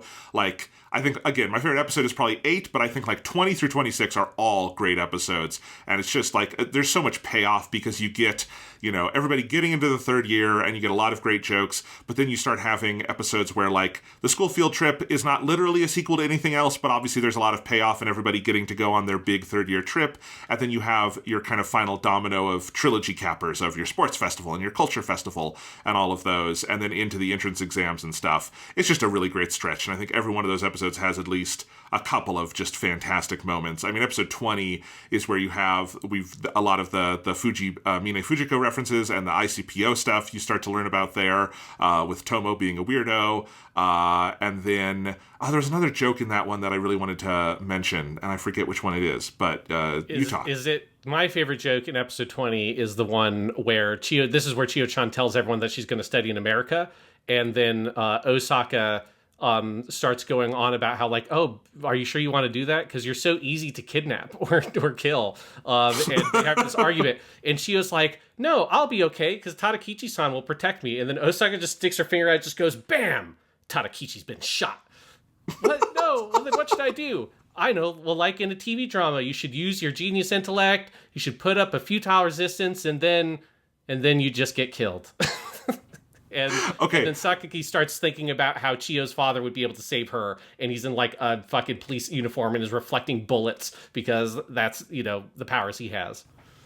Yes, that is a great gag. It's the one I was actually thinking of is the whole arc about Yukari wanting a birthday present because she sees Yamo getting one, and the whole class realizing that they've forgotten it like multiple years in a row. Although, to be fair to them, Yukari-sensei does not really engender that kind of affection. So, because I think it's like the previous episode is the one where you have Yukari-sensei asleep at her desk with a bunch of text on the board, and she's just written "copy it," which is just. And then in the next episode, she's like, "You should have gotten me a birthday present." Oh, she's such a great character. Yes. Oh my God, that little gag, which I think that might just be from one of the title like cover pages of one of the chapters of her asleep at her desk, and fucking just copy it on the board. Which when I talk about her being the id of all public high school teachers, that's the kind of shit I'm talking about. It's like, yep, how nice it would be if you could just do that shit. Yes. But yeah, I definitely agree with you that I think this last stretch of the show is really strong. And I think part of it is it's a lot easier for the anime because Volume 4 has so many more longer stretches of sequential strips because it's heading towards a conclusion. And so it's just like you don't have to do the like really hard work of some of those other episodes of like, how the fuck do we put together one episode out of all these strips? Again, a lot of the episodes do a great job, like some of the ones we've highlighted, but in the first half in particular, there are some that are a lot looser, and it's like I think you can kind of feel that they're kind of pulling from a lot of different stuff to try to cobble together an episode, and the ending of the show just doesn't need to worry about that stuff basically at all. Yes, it's fantastic. The Okinawa episode we've already talked about in a couple of ways. When we talk about Tomo-chan's actress, when I said earlier her voice is just funny, this is the best use of that, which is where she's going around, she finds a product called Chinsko, and she just starts yelling it because it sounds like penis, which is like chin-chin. So Chinsko, Chinsko, and then later on she's doing it with a product called Ukon-cha, which is like take a crap, and that is it's just having a funny actress say a funny word, and it's the best fucking thing. It's so funny. Yes, well, because you have that, then you also have Osaka's actress who just gets to say all the Okinawan dialect stuff and just go, "Shisa yai bimi, shisa yai bimi," and her struggling to try to say Yama Picaria, and so she's yes, Pika nya, Pika nya, Pika pi. She just kind of breaks down. That is something I learned researching this very unique cat that they befriend, is that like it's got a million different names in Japanese, and some of them are real tongue twisters. It's hilarious. Yes. But then you have episode 22, might be in competition for my favorite episode purely from a comedy perspective. This is the last summer vacation one. This has so much great shit. You've got the last Yukari-mobile one, where Chiyo-chan, I love, like, she just immediately gets into Nyamo's car. Yes. You have the whole bit of Yukari driving, and Kaori and Sakaki-san are in there, and you have that great little bit at the end where she comes out, and they're all fucking shook, and then she looks over, it's like, oh, look, the side mirror was folded down the whole time. Ha ha ha ha. She just walks away laughing, and Kaori is just like, looks like she's like her life has flashed before her eyes. Well, she gets out of the car. It's like, the nice thing about roller coasters is that they don't get into accidents. I had no idea going to the beach would involve such suffering. I had no idea being unable to swim because of motion sickness would be such a hardship. Just all the fallout of being in the Yukari-mobile. It's fantastic. Yes. But this is where you also get the greatest Nyamo and Yukari scene where Kagura asks Nyamo to help her with their studies. And Nyamo can't do it because she's a PE teacher. She doesn't know how to do this fucking math stuff. And she starts trying to make excuses. She's like, look, don't get the wrong idea. I could do it when I was in school. It's like every teacher has had to say that at some point. It's like, look, I could do some math stuff, but like whatever this like very particular algebra piece, it's like I could do regular algebra, but whatever this like one really narrow thing this teacher's asked you to do, look, I haven't done it in 20 years. So it's like, I could do it when I was your age. And then Yukari says, come on, she's a PE teacher, so forgive her for being so stupid. And then you get this incredible bit that the anime just puts so much extra juice onto, where they start drawing her like she's Moses parting the Red Sea, and she just starts speaking in English, and all the girls are like, their minds are blown by it, and they're like, Yukari-chan, she's so much greater than Yamo, like she's so much smarter. And she's like, everyone, don't be fooled. Look, I can juggle a soccer ball. And I wrote down Yukari's giant speech she gives in English, because of course in the episode, like they're not even like in the audio mix, they're not even like focusing on it. She's just sort of going off and off and off on some English thing. But what she's saying is, It's said that most Japanese have unique character of shame. I like that character and I'm proud of it very much. Generally, most of Japanese who thinks hard to speak English. I think this nature of shame prevents us from improving our skill of speaking English because we stop trying to speak English and willing to make easy mistake. What do you say? When someone asks you, do you speak English? Most of us will answer and then it just sort of trails off. But I love that her just using this one skill she has, because she's the English teacher at the school, to try to prove how smart she is, and everybody else's mind is blown because she's just rambling off what looks like something from like an essay or something she's written in English. It's so great. The actor also just makes a meal out of that. Yes. Because, like, obviously that actor is not fluent in English, but, like, is doing their college best with it, which is just great. It's fantastic. Yeah, no, great episode. Well, and Jonathan, you have what is my favorite bit. This is probably I think is the funniest thing in all of Azumanga Daioh, is then afterwards, they all go to sleep, and Osaka wakes up, and Yukari Sensei's still sleeping, and she says, well, look, it's always been my dream to wake someone up with a frying pan, which that on its own is fucking hilarious, where she imagines herself banging the frying pan to wake up Yukari Sensei. So she goes to the kitchen, she grabs something, she walks over into Yukari's room, and then Yukari wakes up and sees she's standing in the doorway with a fucking knife. You get a full Psycho montage with, like, rapid editing of, like, the close-ups on the knife, and Yukari's face, and Osaka standing there, and Osaka walks over, she just goes, Oktemota. Shipaya. It's like, oh, you woke up. I failed. And she just walks away. Oh my god. It's so good in the manga. It's even better in the anime. The anime goes so far with all the fucking crazy editing they do and the huge, like, gothic shadows in the scene. It's just fucking incredible. So I know Azuma's later manga has Osaka show up as a teacher, which makes sense. I feel like he just as easily could have had like a headline of like the Osaka killer captured, and it shows her like behind bars. I feel like that also could have been her ending in adulthood. Yes, it's entirely possible. Yeah. But yeah, so you have that one. You have the final sports festival episode, which we talked about, having such good stuff with Sakaki and the whole joke of Yukari Sensei tackling Nyamo and getting last. All of that good stuff. And then, yeah, we also talked about episode 24, because that is such a great story with Sakaki and Maya the cat and all of that great stuff. And then the final two episodes with the entrance exams and the graduation ceremony, which we also covered a lot of bits from. But just, again, I'm like, I think maybe I didn't appreciate it as much just watching through them, but when I see them all on your outline here, Sean, and I look at all this, it's like, what a great closing stretch for this show. It is all just kind of solid gold here at the end. Yeah, like it kind of like blew my mind just because a lot of these are the bits from the anime that really stand out in my mind as being particularly funny, and it is this last like 5 to 6 episodes incredibly good. I do want to shout out again, one of my favorite bits is the whole thing where Osaka answers all those riddles. So Chiyo-chan, when she asked Chiyo, like, well, what do you think, what job would fit me when I grow up? And she was like, how about being a teacher? I think you'd raise students who are flexible thinkers. And she like declares it in this very adorable way. So she goes over to Yukari and says, I'm going to become a school teacher. And Yukari just flips out and goes, what are you saying? Yeah, Chiyo said it would suit me. What? And she just dashes in the classroom. Damn it, Chiyosuke, you think I'm an idiot, don't you? Oh, you probably think being a teacher is a job that even idiots can do. Isn't that right? If you get all up and you just because you're some kind of genius, well, you'll be sorry. It just lays into Chiyo. It's so good. I just love the idea of her being personally insulted by the idea that Osaka would try to become a public school teacher.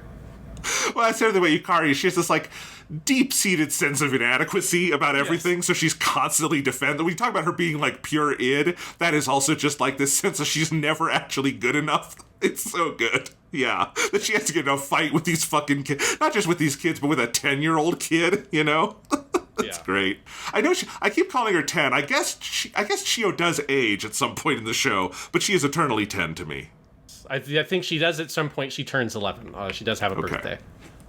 Yeah, but she does not have a character design change. So no. Yeah. Well, she does. No, she does. Her pigtails go a little bit lower angle, and they move behind her head. It's more obvious in the manga, but they do actually point it out briefly in the anime. She gets Tomo cuts her hair, and Chiyo slightly moves her pigtails. So she does get older. Here's another one of the most moe things Chiyo ever does is when everyone's taking their entrance exams, they have the joke about being able to, like, split the like, chopsticks, the, like, cheap wooden chopsticks and all of that. And, like, Chiyo finally shows them how to do it, and then they're able to do it. But then, as everyone's taking their exam or studying, it cuts to Chiyo at night, and she's just got a giant bag of takeout chopsticks, and she's just splitting them and putting them in a pile so to give everyone good luck. Which also you get in the episode after that, you get her blessing everyone's, like, charm that she made and, like, filling it with energy. And I just love how completely earnest Chiyo is about all these superstitions that, like, there's no irony for her there. She is fucking doing it. Well, and then I love Osaka's role in both of those bits because she's the one who comes up with the random thing of, oh, if we split the chopsticks, it'll be a good omen. And she keeps on breaking it. And she was like, I've been meaning to tell you this for a while. Because that gag goes all the way back to volume 1, where you have a day in the life of Osaka, where she gets incredibly happy because she split the chopsticks down the middle. And she's like, look, if you just hold them at the end, they'll split down the middle. And Osaka does it, and she goes, oh, right down the middle. It's so beautiful. With skills like this, getting into college will be nothing. And she just gets this evil look on her face, which is amazing. And then later, when you have the whole charm thing, Osaka goes up to Yomi and she grabs the fucking charm and she's like, And Yomi's like, Osaka, what are you doing? I'm infusing it with my power. It's like, please don't do this. Please let Chiyo-chan do that, please. Yes. And then the ending, which, it's... Again, I think, and you said this earlier, Sean, what's amazing is that it's able to do the ending where it does feel like everything ties together in a way that has some real, like, weight and closure and, like, culmination to it, but it doesn't ever do it in a way that betrays what this show is. Like, it doesn't have Yukari-sensei suddenly become a good teacher at the end. Her last line in the show is, what does she say? Well, in the end, that's all it is. You guys will be fine as far as I know, which is a terrible thing to say, but also a perfect Yukari thing.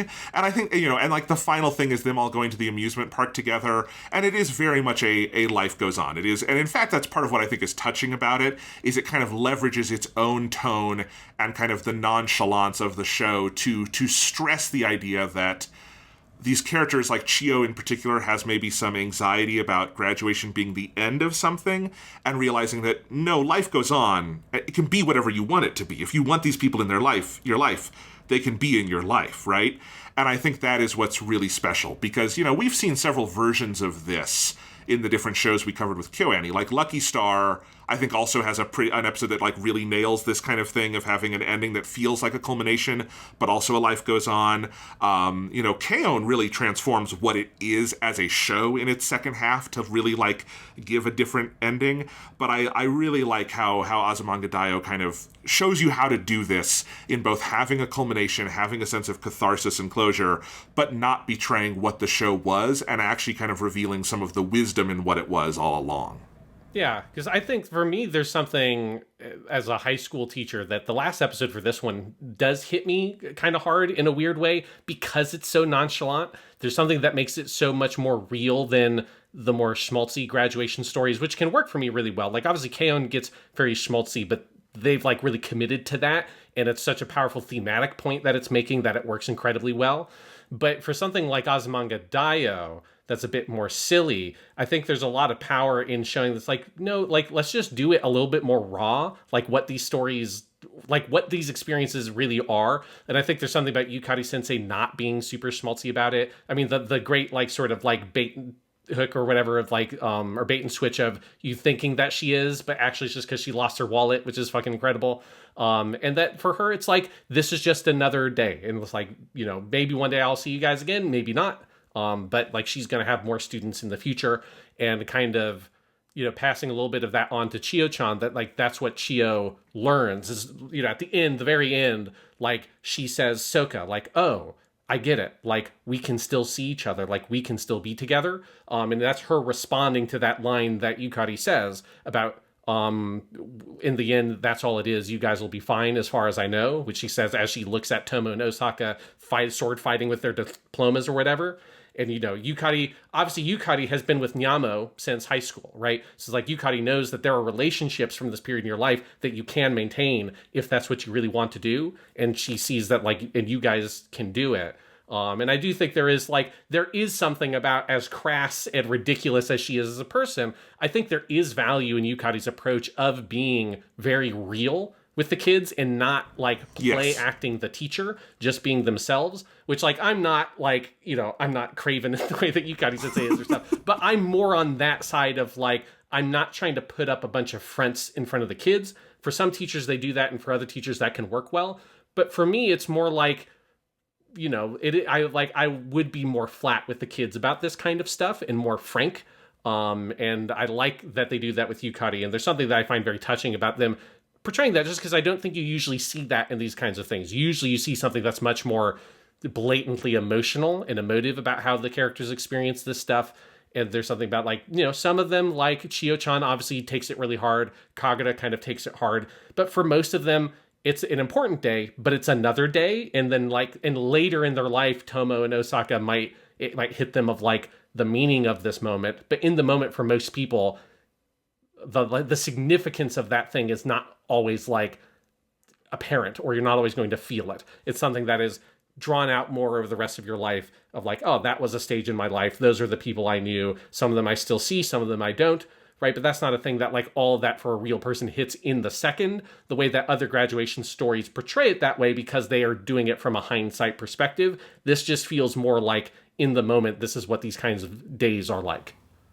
Yes. No, absolutely. And I think I definitely got to the end of Azumanga Daioh realizing, I think, more than I did at many points along the way, just how great it is because of, I think, everything you're talking about and how strong it closes, that I do think it has even among a lot of its later imitators, a unique perspective on these things we're talking about. I mean, it's also like a weird counterpoint to like Sound Euphonium, right? Or something like that, right? And like the amount of histrionics around like the graduation and everything there, versus there is something refreshing about you'll be all right, and there's a truth in it. And I agree.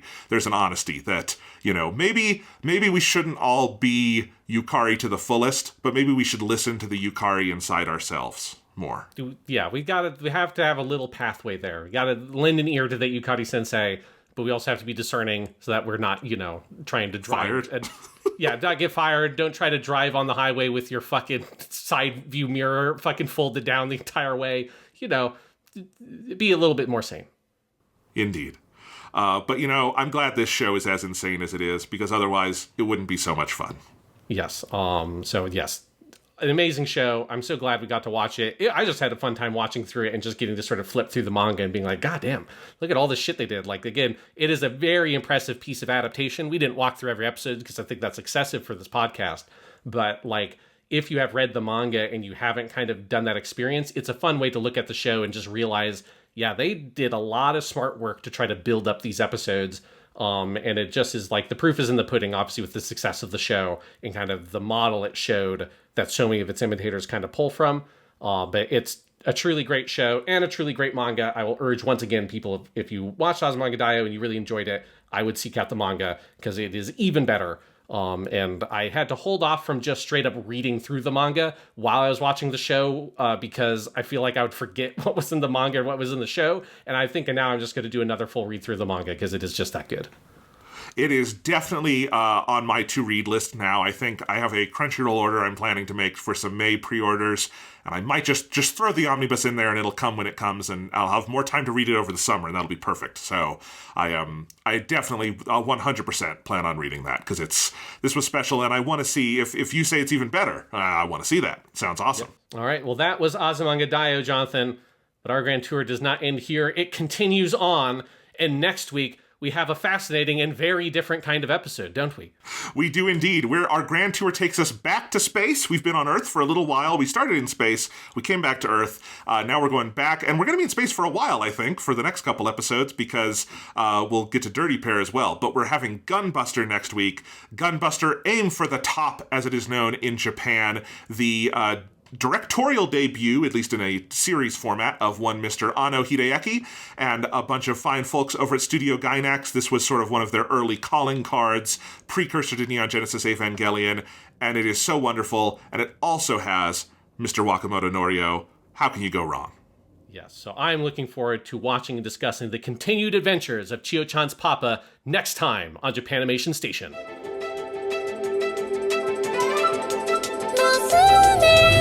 独り立ち物語大紡ぐ